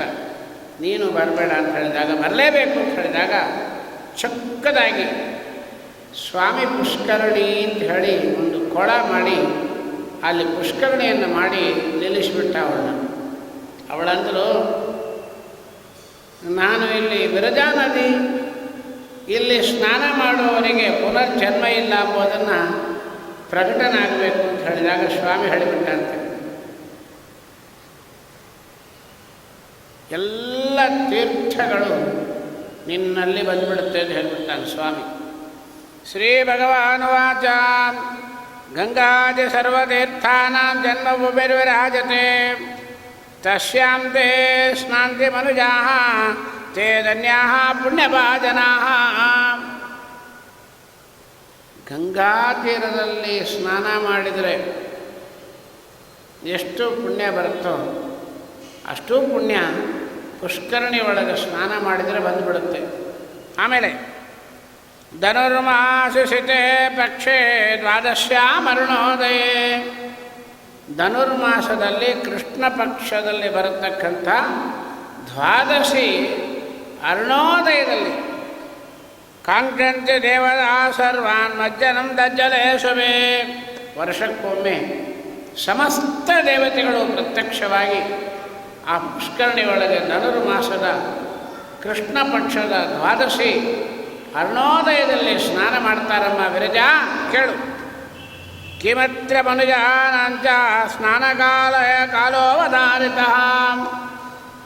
ಆಗ ಯಾವನು ಸ್ನಾನ ಮಾಡ್ತಾನೋ ಅವನ ಪುಣ್ಯವನ್ನು ನಾನು ಎಷ್ಟು ಹೇಳಲಿ ಅಂತ ಹೇಳ್ತಾನೆ ಸ್ವಾಮಿ. ತತ್ರ ಶ್ರಾದ್ದಾನಿ ಕರ್ಮಾಣಿ ಪಿತೃಣಾಮೃತಯೇ ದ್ವಿಜಾಃ. ನಿನ್ನ ತೀರ್ಥದಲ್ಲಿ ಸ್ನಾನ ಮಾಡಿ ಯಾರು ಶ್ರಾದ್ದಾದಿಗಳನ್ನು ಮಾಡ್ತಾರೆ, ನೃತ್ಯಂತಿ ಹರಿಮಂದಿರೇ, ಪಿತೃಗಳು ವೈಕುಂಠದಲ್ಲಿ ನರ್ತನ ಮಾಡಿಬಿಡ್ತಾ ಇದ್ದಾರೆ. ಸ್ನಾನದ ಜನ್ಮನ ಕಿಮನೇ ನೈವ ದೈವೇನ ಭವತಾಮಹೋ. ಎಷ್ಟೂ ಹೇಳಿಕೊಡು ಸ್ವಾಮಿ ಪುಷ್ಕರಣಿ ಸ್ನಾನದ ಮಹಾತ್ಮ್ಯವನ್ನು ಸ್ವಾಮಿ ಹೇಳಿಕೊಡ್ತಾ ಇದ್ದಾನೆ. ಸ್ನಾನದಾನೇನ ತತ್ತೀರ್ಥೆ ಮನುಜ ಭಾಗ್ಯಶಾಲಿನ. ಸ್ನಾನ ಮಾಡಿ ಒಂದು ಬ್ರಾಹ್ಮಣನಿಗೆ ಕಿಂಚಿತ್ ದಾನ ಮಾಡಿಬಿಟ್ರೆ ಮನುಜ ಭಾಗ್ಯಶಾಲಿನ, ಅವನೇ ಭಾಗ್ಯವಂತನಾಗ್ತಾ ಇದ್ದಾನೆ. ಶಂಕೋ ಆದ್ದರಿಂದ ಎಲ್ಲ ದೇವತೆಗಳು ರಾಜರುಗಳು ಅಷ್ಟೂ ಜನ ಇಲ್ಲಿ ಸ್ನಾನ ಮಾಡಿದ್ದಾರೆ. ಆದ್ದರಿಂದ ನಿನ್ನ ತೀರ್ಥಕ್ಕೆ ಬಹಳ ಬೆಲೆ ಕೊಟ್ಟಿದ್ದೇನೆ ಅಂತ ಹೇಳಿದ್ದಾನೆ. ಅಲ್ಲಿ ಒಂದು ಹುದ್ದ ವಲ್ಮೀಕ, ಆ ವಲ್ಮೀಕದಲ್ಲಿ ಬಂದು ಸ್ವಾಮಿ ಅಣಗಿದ್ದಾನೆ. ಪ್ರಾಕೃತ ಪುರುಷನಂತೆ ವಿಡಂಬನ ಮಾಡ್ತಾ ಸ್ವಾಮಿ ಕೂತಿದ್ದಾನೆ. ಕೊಲ್ಲಾಪುರದಲ್ಲಿ ಲಕ್ಷ್ಮಿಗೆ ತ್ರಿಕಾಲ ಜ್ಞಾನಿ ಆದ್ದರಿಂದ ಸ್ವಾಮಿಯ ವಿಷಯದಲ್ಲಿ ಪರಶುಕ್ಲತ್ರಯಳು ದೇಶತಃ ಕಾಲತಃ ಗುಣತಃ ಸ್ವಾಮಿಯ ವಿಷಯದಲ್ಲಿ ಅವಳ ಅಜ್ಞಾನ ಸ್ವಲ್ಪ ಕೂಡ ಇಲ್ಲ. ಅತಿರೋಹಿತ ವಿಮಲ ವಿಜ್ಞಾನಿ ನಮ್ಮಮ್ಮ ಲಕ್ಷ್ಮೀದೇವಿ ಚಿಂತನೆ ಮಾಡಿದರೂ ಸ್ವಾಮಿ ಬೆಟ್ಟಕ್ಕೆ ಬಂದಿದ್ದಾನೆ. ಏನು ಮಾಡಬೇಕು ನೋಡ್ರಿ, ಸರ್ವೋತ್ತಮತ್ವ ಹೆಂಗೆ ಹೋಗುತ್ತೆ. ಸ್ವಾಮಿಗೆ ಈಗ ಹಾಲು ಕೊಡಬೇಕು. ಹೆಂಗೆ? ಬ್ರಹ್ಮದೇವರನ್ನು ರುದ್ರದೇವರನ್ನು ಕರೆದು ಬಂದು ನಿಂತರು. ಬ್ರಹ್ಮದೇವರನ್ನು ಒಳ್ಳೆ ಆಕಳು ಗೋವಾಗು ಅಂತ ಹೇಳಿದರು, ಆಕಳಾಗಿಬಿಟ್ರು. ರುದ್ರದೇವರನ್ನು ಪುಟ್ಟ ಕರುವಾಗಿ ನೋಡ್ರಿ ಸರ್ವೋತ್ತಮ ಹೆಂಗಾಗಿದೆ. ಬ್ರಹ್ಮ ವಿಷ್ಣು ಮಹೇಶ್ವರ ಮೂರು ಒಂದು ಅಂತ ಹೇಳ್ತೇವೆ, ಆಗತ್ತೇನು? ಸರ್ವಾತ್ಮನ ಇಲ್ಲ. ಇನ್ನು ಇದಾದರೂ ಪರವಾಗಿಲ್ಲ, ನಾಳೆ ಇನ್ನೂ ಒಂದು ಹೇಳ್ತಾನೆ ಸ್ವಾಮಿ, ಹೇಳ್ತಾನೆ ಹೆಂಗಾಗುತ್ತೆ ನೋಡ್ರಿ. 6 ತಿಂಗಳು ಕೂಸಾಗಿ ರುದ್ರನೊಂದು ಕೋಲಾಗುತ್ತಾನೆ. ಆಕಳ ಕರು ಆಗಿಬಿಟ್ರು ಬ್ರಹ್ಮರುದ್ರರು. ತಾನು ಗೋಪಾಲಕಿ ಗೊತ್ತಾಗಬಾರ್ದು, ಆಕಳು ಮೇಸತಕ್ಕಂಥ ಒಂದು ಗೋಪಾಲಕಿ ವೇಷವನ್ನು ಹಾಕ್ಕೊಂಡು ಅಷ್ಟರೊಳಗೆ ಚೋಳರಾಜನು ಮಾಧವ ಬ್ರಾಹ್ಮಣನು ಚೋಳರಾಜನಾಗಿ ಅವತಾರ ಮಾಡಿದ್ದಾನೆ. ಅಲ್ಲಿ ಬಂದಿದ್ದಾಳೆ. ಭಾಳ ಹಾಲು ಕೊಡುತ್ತೆ, ಆಕಳನ್ನು ಕ್ರಯ ಮಾಡಿಕೊಳ್ಳ್ರಿ ಅಂತ ಹೇಳಿ ಚೋಳರಾಜನ ಮನೆಯೊಳಗೆ ಆಕಳನ್ನು ಕ್ರಯ ಮಾಡಿಕೊಟ್ಟು ಹೋಗ್ತಾ ಇದ್ದಾಳೆ. ಬ್ರಹ್ಮದೇವರಿಗೆ ಉಪದೇಶ ಮಾಡಿದ್ದಾಳೆ. ನಿಮ್ಮಪ್ಪ ಬೆಟ್ಟದ ಮೇಲಿದ್ದಾನೆ, ಕ್ಷೀರಾಭಿಷೇಕ ಆಗಬೇಕು ಅಂತ ಹೇಳಿ. ಕಥಾಭಾಗ ಭಾಳ ಜೋರಾಗಿ ಹೋಗಬೇಕು, ಇನ್ನಿಷ್ಟು ಮೆಲ್ಲಗೆ ಹೋದರೆ ಭಾಳ ಶ್ರಮ ಆಗಲಿ. ಎಲ್ಲಿ ಪ್ರಮೇಯ ಬರ್ತೋ ಅದನ್ನು ಅರ್ಥ ಮಾಡಲಿಕ್ಕೆ ಶ್ರೀನಿವಾಸನ ಮುಂದೆ ಪ್ರಯತ್ನ ಮಾಡೋಣ. ಬ್ರಹ್ಮದೇವರು ನಿತ್ಯ ಹೋಗಿ ಹುತ್ತದಲ್ಲಿರ್ತಕ್ಕಂಥ ಸ್ವಾಮಿಗೆ ಹಾಲು ಅಭಿಷೇಕ ಮಾಡ್ತಾ ಇದ್ದಾರೆ. ಸ್ವಾಮಿ ಹಾಲು ಕುಡಿತಾ ಇದ್ದಾನೆ. ಒಮ್ಮೆ ಚೋಳರಾಜನ ಹೆಂಡತಿ, ಅವರ ಮನೆಯೊಳಗೇನು ಕಡಿಮೆ, ಸಾವಿರಾರು ಆಕಳುಗಳು, ಆದರೂ ಕೂಡ ಈ ಹೊಸದಾಗಿ ತೆಗೆದ ಆಕಳು ಹಾಲು ಸರಿಯಾಗಿ ಕೊಡ್ತಾ ಇಲ್ಲ ಅಂತ ನೋಡಿ ಆ ಗೋವು ಮೇಸತಕ್ಕಂಥ ಬಾಲಕನನ್ನು ಗದರಿಸ್ತಾಳೆ. ಇವತ್ತು ಇಲ್ಲದೆ ಅಂತ ರಾಜನ ಹೆಂಡತಿಯಿಂದ ನನಗೆ ಶಿಕ್ಷೆ ಆಗಿದೆ, ಈ ಗೋವಿನಿಂದ ಯಾಕೆ ಹಾಲು ಕೊಡ್ತಾ ಇಲ್ಲ ಅಂತ ಹೇಳಿ ಆ ಗೋವಿನ ಹಿಂಬಾಲಿಸ್ಕೊಂಡು ಹೋದಾಗ ಆ ಗೋಲು ಸ್ವರೂಪತಃ ಬ್ರಹ್ಮದೇವರು ಹುತ್ತದ ಮೇಲೆ ಹಾಲು ಸುರಿಯೋದನ್ನು ನೋಡ್ತಾ ಇದೆ. ಒಳಗೆ ಸ್ವಾಮಿ ಬಾಯಿ ತೆಕ್ಕೊಂಡು ಹಾಲು ಕುಡಿತಾ ಇದ್ದಾನೆ. ಗೋಪಾಲಕ ನೋಡಿದ್ದಾನೆ, ಮೂರ್ಛೆ ಬಿದ್ದು ಕೆಳಗೆ ಬಿದ್ದು ಸತ್ತೋದ ಅಂತ ಹೇಳುತ್ತೆ ಪುರಾಣ. ಯಾಕೆ? ಸ್ವಾಮಿಯನ್ನು ನೋಡತಕ್ಕಂಥ ಯೋಗ್ಯತೆ ಇರಬೇಕು. ಅದರಿಂದ ನಾವು ನೋಡಿದ್ದೇವೆ ದೇವರನ್ನ ಅಂತ ಹೇಳ್ತೇವೆ. ನೋಡ್ರಿ, ಗೋಪಾಲಕ ದೇವರನ್ನ ನೋಡಿದ ತಕ್ಷಣ ಯಾಕೆ ಬಿದ್ದು ಸಾಯಬೇಕು? ಸತ್ತೇ ಹೋದ ಅಂದರು. ಯೋಗ್ಯತೆ ಬೇಕು. ಸ್ವಾಮಿಯನ್ನು ನೋಡಬೇಕಾದ್ರೆ ನಮಗೆಲ್ಲ ನೋಡೋ ಯೋಗ್ಯತೆ ಇಲ್ಲ. ನೀವು ನೋಡಲಿಕ್ಕಾಗಲ್ಲ, ನೋಡೋ ಯೋಗ್ಯತೆ ಇಲ್ಲ, ನೋಡಲಿಕ್ಕೆ ಆಗೋದು ಇಲ್ಲ, ದಬ್ಬಿ ಬಿಡ್ತಾರೆ. ಹೌದೋ ಇಲ್ಲ? ಹಂಗಾರೆ ಯಾಕೆ ಹೋಗ್ಬೇಕ್ರಿ? ನೀನು ನೋಡೋದಲ್ಲ, ಸ್ವಾಮಿ ನಿನ್ನ ನೋಡಬೇಕು. ಸ್ವಾಮಿ ನಿನ್ನ ನೋಡಲಿಕ್ಕಾಗಿ ನಾವು ಹೋಗ್ತಾ ಇದ್ದೀವಿ. ಸ್ವಾಮಿ ದೃಷ್ಟಿ ನಮ್ಮ ಮೇಲೆ ಬಿಡಬೇಕು, ಅದಕ್ಕಾಗಿ ನಾವು ಹೋಗ್ತಾ ಇದ್ದೀವಿ. ಸ್ವಾಮಿ ದೃಷ್ಟಿ ಯಾರ ಮೇಲೆ ಬೀಳುತ್ತೆ? ಎಲ್ಲರ ಪಾಪ ಪರಿಹಾರ ಆಗಬೇಕು. ಕೋಟಿ ಜನ ಇದ್ದಾರೆ. ಬೆಳಗ್ಗೆ 2:50 ಸುಪ್ರಭಾತ ಸೇವೆಯಿಂದ ರಾತ್ರಿ 11:40 ಏಕಾಂತ ಸೇವೆವರೆಗೆ ಕೋಟ್ಯಾಂತರ ಜನ ಹೋಗ್ತಾ ಇದ್ದಾರೆ. ಎಲ್ಲರೂ ಪಾಪಗಳು ಪರಿಹಾರ ಆಗೋಯ್ತಾ? ಎಲ್ಲರನ್ನೂ ದೇವರು ನೋಡಿಬಿಟ್ನ? ಯಾರನ್ನ ನೋಡ್ತಾನೆ? ನೋಡ್ರಿ, ಯಾರು ನೋಡ್ತಾನೆ ದೇವರು? ಸ್ಪಷ್ಟವಾಗಿ ಹೇಳ್ತಾರೆ, ಹರಿಗುಣಗನವರತ ಬರದಿಂದ ಭಜೆ ಪಂಥ ಸರ್ವಜ್ಞರಾಯರ ಮತದಲ್ಲಿ ಹುಟ್ಟಿ. ಭಾಳ ಜಾಗೃತಿಯಾಗಿರಬೇಕು. ಪುರಂದರದಾಸರು ಸರ್ವಜ್ಞರಾಯರ ಮತದಲ್ಲಿ ಹುಟ್ಟಿ ಅಂತ ಹೇಳಲ್ಲ, ಹುಟ್ಟಿ ನಾವು ಉದ್ಧಾರ ಆಗಿದ್ದು ಅಷ್ಟರಾಗ್ಯದ ನಮ್ಮ ಹಣೆ ಬಾರ. ಹುಟ್ಟಿ ಪ್ರಯೋಜನ ಇಲ್ಲ. ಪುರಂದರದಾಸ ಏನಂದರು? ಹುಟ್ಟಿ ಅನ್ನಲ್ಲ. ಹರಿಗುಣಗನವರತ ಬರದಿಂದ ಭಜೆ ಪಂಥ ಸರ್ವಜ್ಞರಾಯರ ಮತವನ್ನೇ ಹೊಂದಿ. ಮತ ಹೊಂದಬೇಕು. ಹುಟ್ಟಿ ಏನು ಪ್ರಯೋಜನ? ಬರೀ ಅಕ್ಷತೆ ಅಂಗಾರ ತುಳಸಿ ಮಣಿಸಿಕ ಹಾಕ್ಕೊಂಡು ಸಾಧುಲಿಂಗ ಪ್ರದರ್ಶಕರಾಗಿ ನಾಟಕ ಮಾಡ್ತಾ ಸ್ವಾಮಿಗೆ ಧರ್ಮಕ್ಕೆ ದ್ರೋಹ ಮಾಡ್ತಾ ಕೂತಿದ್ದೀವಿ. ಏನೂ ಆಗೋಲ್ಲ. ತರಿದು ದುರ್ಮತ ಸಂಗ ತಿರುಪತಿ ವೆಂಕಟ ರಮಣನ ದರೋಶನ ಮಾಡದಿದ್ದ ಮ್ಯಾಲೆ ನೇರ ಹೋಗ್ಬಿಟ್ರೆ ಮಾಡ್ತಾನ ದೇವರು.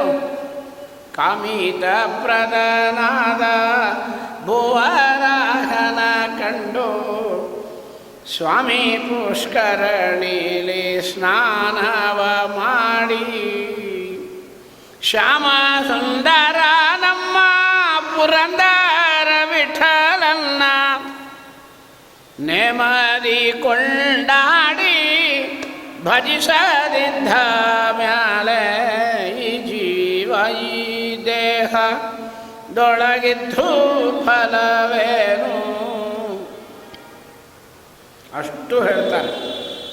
ಯಾರು ಸ್ವಾಮಿಯ ತತ್ವವನ್ನು ತಿಳಿದು ಆಚಾರ್ಯರ ಮತದಲ್ಲಿ ಹೊಂದಿ ಯಾರು ಸ್ವಾಮಿಯನ್ನು ಸರಿಯಾದ ತತ್ವವನ್ನು ತಿಳ್ಕೊಂಡು ಆರಾಧನೆ ಮಾಡ್ತಾರೆ, ಮಾಡಿದವರು ಯಾರು?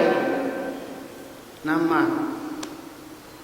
ನಿತ್ಯ ಪ್ರಾತಸ್ಮರಣೀಯರಾಗಿರ್ತಕ್ಕಂಥ ವ್ಯಾಸರಾಜರು. ಆಚಾರ್ಯರ ಸಿದ್ಧಾಂತ ಈಗ ಮುಳುಗಿದ್ದಲ್ಲ, ಆಗಲೇ ಮುಳುಗಿತ್ತು.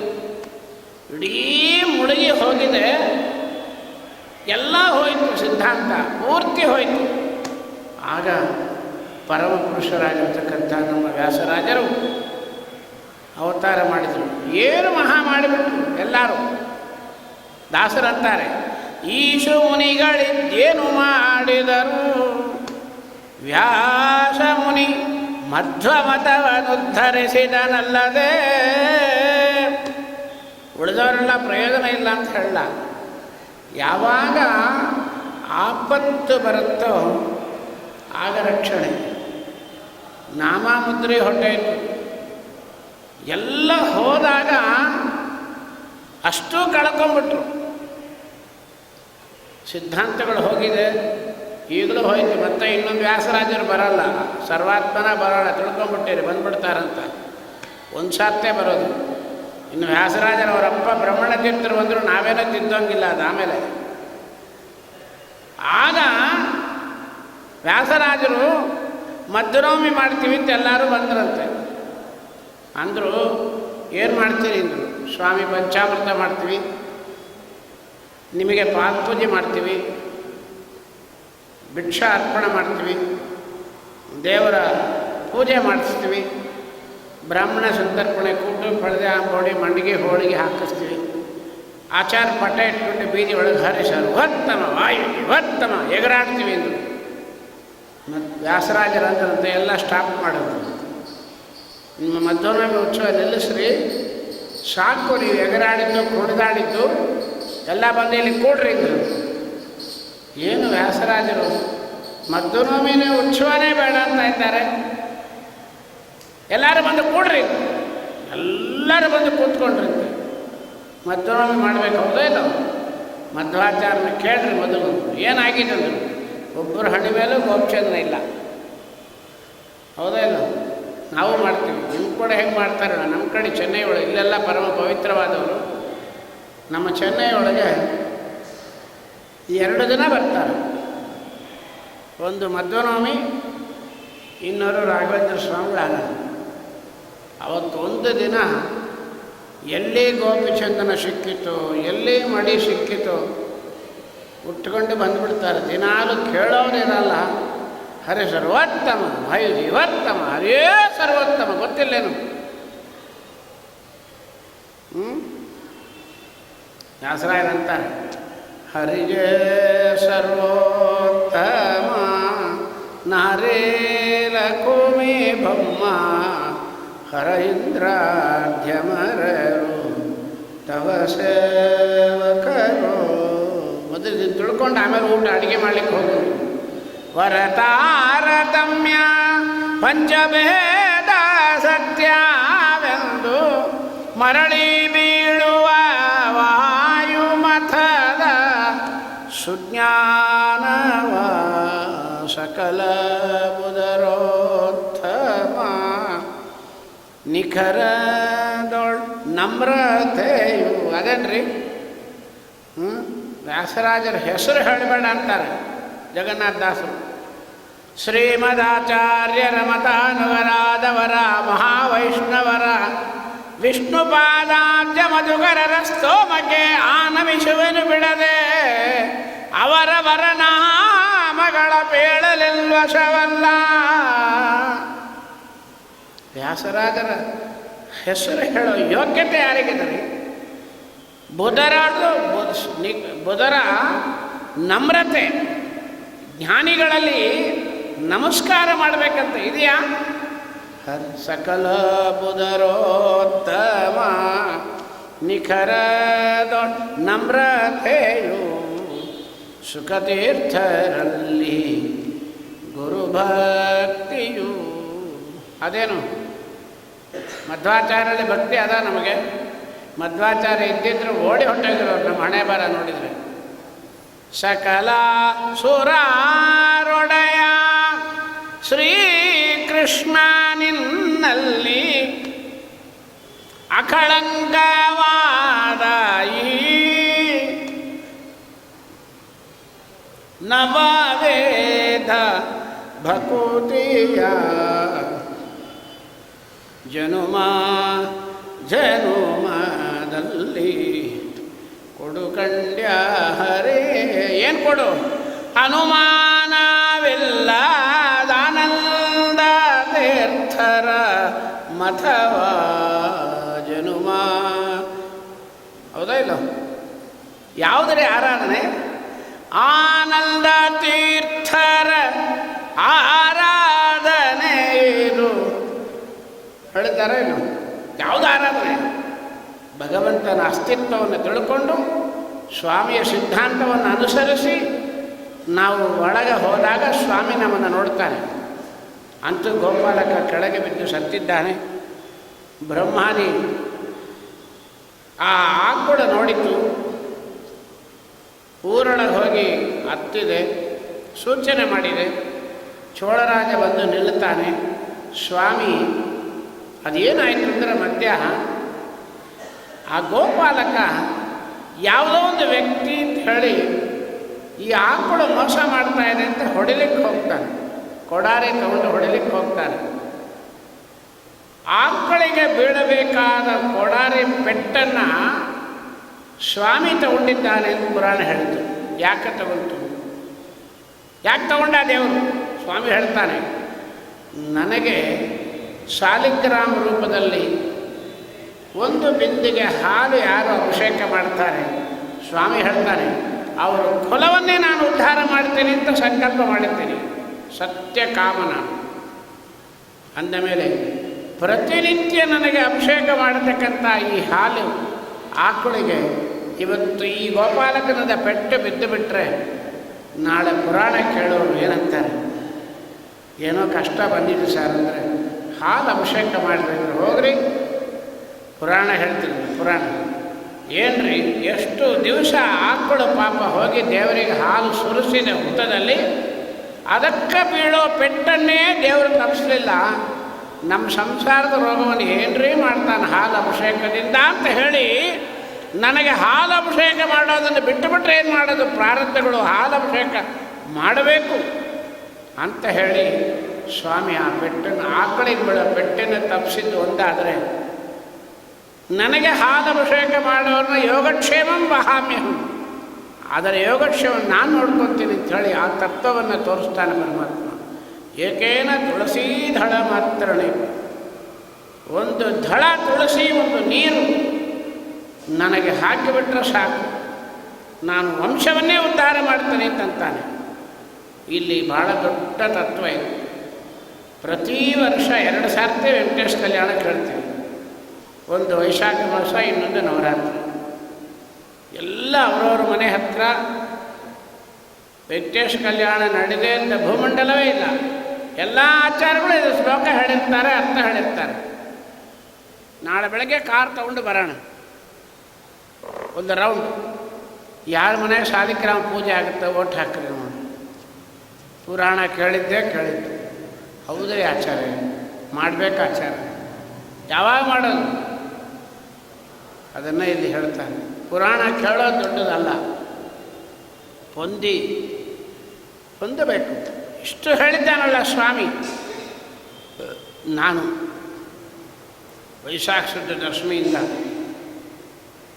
ಸ್ವಾಮಿಗೆ ಹಾಲು ಅಭಿಷೇಕ ನಾನು ಮಾಡ್ತೇನೆ ಅಂತ ಕೂತದ್ದೇ ಖರೆ. ಆದರೆ ನಾವು ಪುರಾಣಕ್ಕೆ ಬಂದಿದ್ದು, ನೀವು ಕೂತ್ಕೊಂಡು ಕೇಳಿದ್ದು ಎಲ್ಲ ಸಾರ್ಥಕ.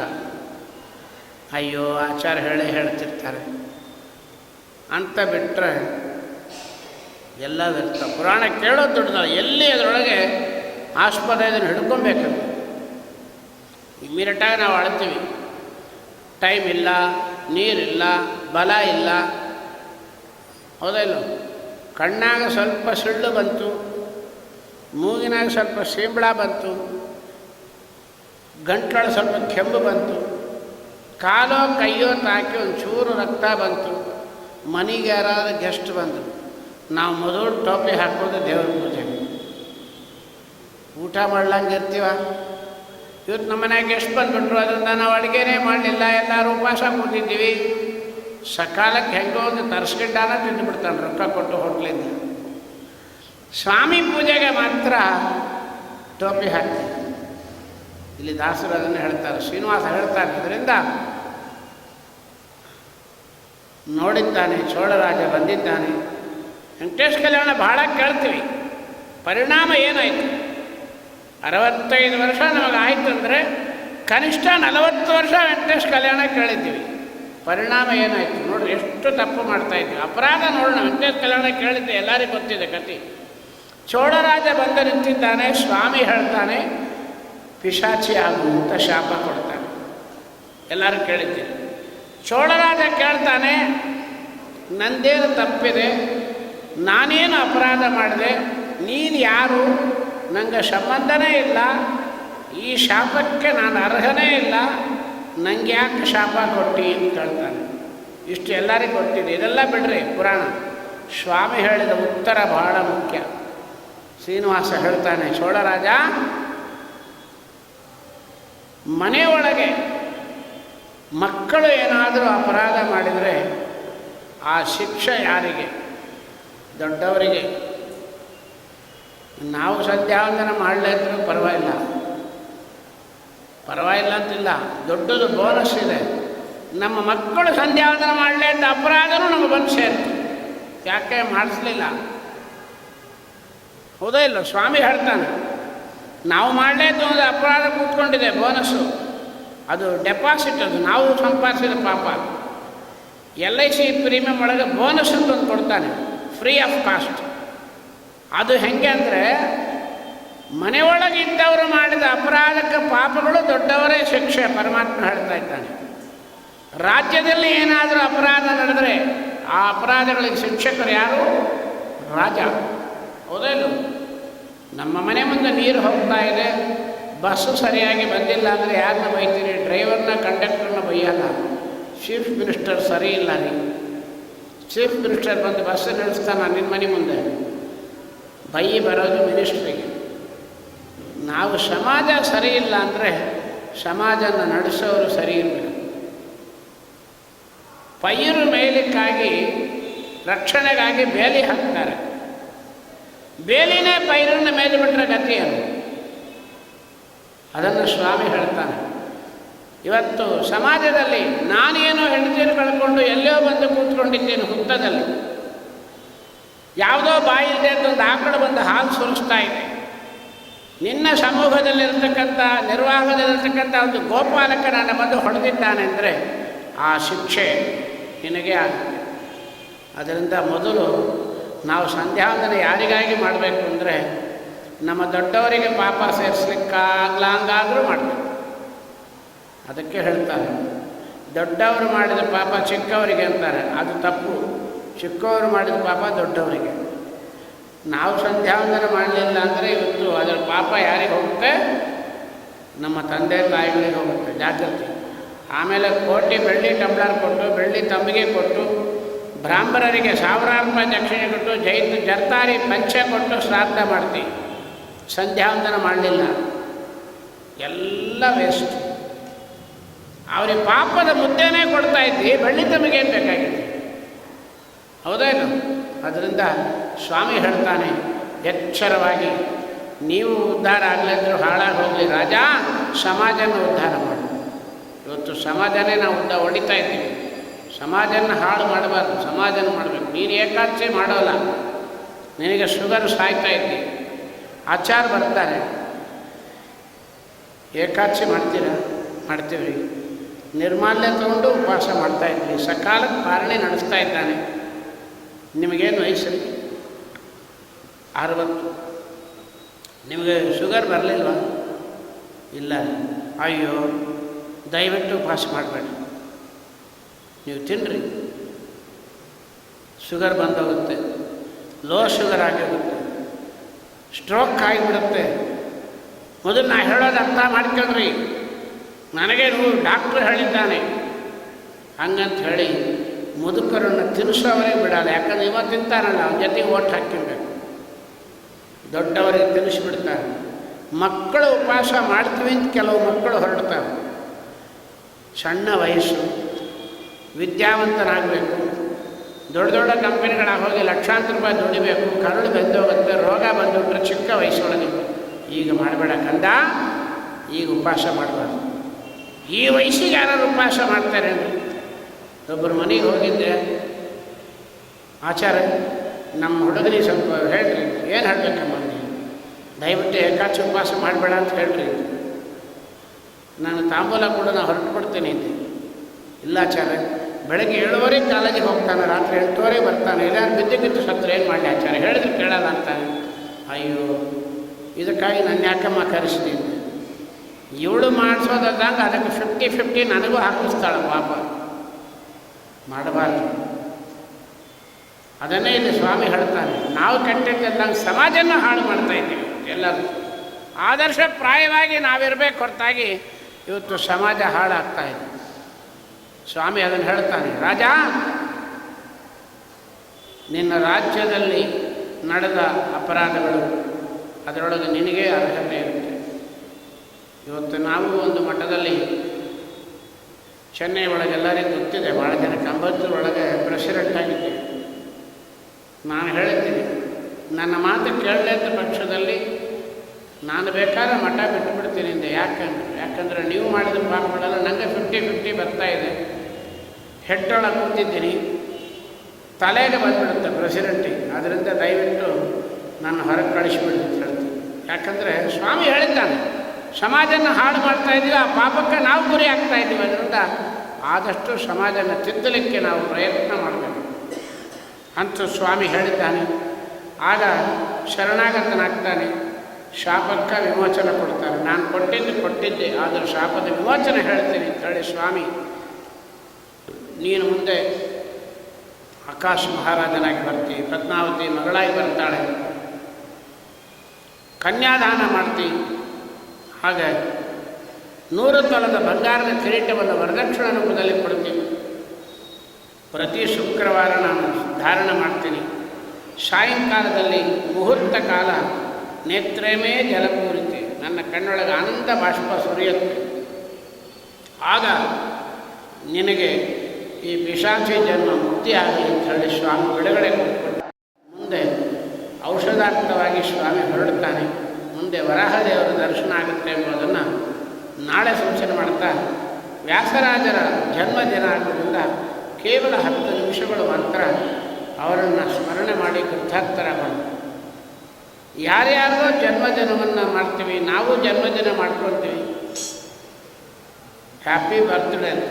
ಯಾರಿಗೆ ಹ್ಯಾಪಿ ಬರ್ತ್ಡೇ? ನಮಗೆ ಏನಿಲ್ಲ ಹ್ಯಾಪಿ. ಬರ್ತ್ಡೇನೇ ನಮಗೆ ಹ್ಯಾಪಿ ಇರೋಲ್ಲ, ಅಳ್ತಾ ಬಿದ್ದಿರ್ತೇವೆ. ಗುರುಗಳಿಗೆ ಮಾಡಬೇಕು. ಯಾಕೆ ಮಾಡಬೇಕು? ಅವರು ಬರ್ತ್ಡೇ ತಿಳ್ಕೊಬೇಕು ಏನಾಯಿತು ಅಂತ. ಅವರಿಗೆ ಹುಟ್ಟಿದ ದಿನವೂ ಒಂದೇ, ಭೂಲೋಕ ಬಿಟ್ಟು ಹೊರಟ ದಿನವೂ ಒಂದೇ. ಎರಡೂ ಅಪೂರ್ವವಾಗಿರ್ತಕ್ಕಂಥ ದಿನ. ಎಂಥವರು ವ್ಯಾಸರಾಜನ ಮಾತಲ್ಲಿ ನಾವು ತಿಳಿಯಬೇಕಾದದ್ದು ಏನಂದರೆ, ದೊಡ್ಡವರ ಮಾತು ಸತ್ಯ. ಅವರ ತಂದೆಯ, ಅವರ ತಾಯಿಯ, ಅವರು ಗರ್ಭದಲ್ಲಿ ಬಂದರು, ಅದು ತೊಗೊಂಡು ನಾವೇನು ಮಾಡ್ತೀವಿ? ಬಲ್ಲಣ್ಣ ಸುಮತಿ ಅಂತ ಕೆಲವರು, ಗೌರಿ ರಾಮಾಚಾರ್ಯ ಕೆಲವರು. ನಮಗೆ ಯಾಕೆ? ಯಾರಾದ್ರೇನ್ರಿ ದೇವ ಸ್ವಭಾವರು ನಿಮಿತ್ತ ಮಾತ್ರಕ್ಕೆ ಅವತಾರ ಮಾಡ್ತಾರೆ. ಹೆಂಗೆ ಹುಟ್ಟಿದ್ರು ಅದು ಬಹಳ ಮುಖ್ಯ. ಭೂಸ್ಪರ್ಶವಾಗದೆ ಹುಟ್ಟುತ್ತಾರೆ. ಯಾಕೆ ಹುಟ್ಟಿದ್ರು? ಎಲ್ಲಿ ಹುಟ್ಟಿದ್ರು? ನೋಡ್ರಿ ದೊಡ್ಡವರ ಮಾತು ಹೆಂಗಿತ್ತು ಅಂತ. ತಂದೆ ತಾಯಿಗಳು ಕಾಲವಶಾತ್ ತಂದೆ ಮೃತರಾಗಿದ್ದಾರೆ. ಮನೆಯೊಳಗೆ ತಂದೆ ಸತ್ತು ಹೋಗಿದ್ದಾರೆ. ಹೆಂಡತಿ ಸಹಗಮನ ಆಗಬೇಕಾದ ಒಂದು ಸನ್ನಿವೇಶ. ಆಗಿನ ಕಾಲದಲ್ಲಿ ತಂದೆ ಜೊತೆಗೆ ತಾಯಿನೂ ಹೋಗಿ ಬೆಂಕಿ ಒಳಗೆ ಬೀಳಬೇಕಾದದ್ದು ಕ್ರಮ ಇತ್ತು. ಅದಕ್ಕೆ ಅಪ್ಪಣೆ ತಗೊಳ್ಬೇಕು, ದೊಡ್ಡವರಿಂದ ಅನುಜ್ಞಾ ಪಡೆಯಬೇಕು. ಆಕೆ ಹೊರಗೆ ಬಂದಿದ್ದಾಳೆ.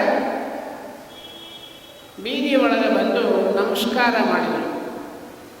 ಇದು ವ್ಯಾಸರಾಜರ ಚರಿತ್ರದಲ್ಲಿ ಭಾಳ ಜನ ಹೇಳ್ತಾರೆ, ಇಲ್ಲ ಅಂತ ಹೇಳಲ್ಲ. ಅದನ್ನು ಸರಿಯಾಗಿ ಅರ್ಥ ಮಾಡಬೇಕು. ಬೇರೆಯವರು ಸಂಶಯಾತ್ಮಕವಾಗಿ ಆಗಿ ಪ್ರಶ್ನೆ ಮಾಡೋಂಗೆ ಆಗಬಾರ್ದು.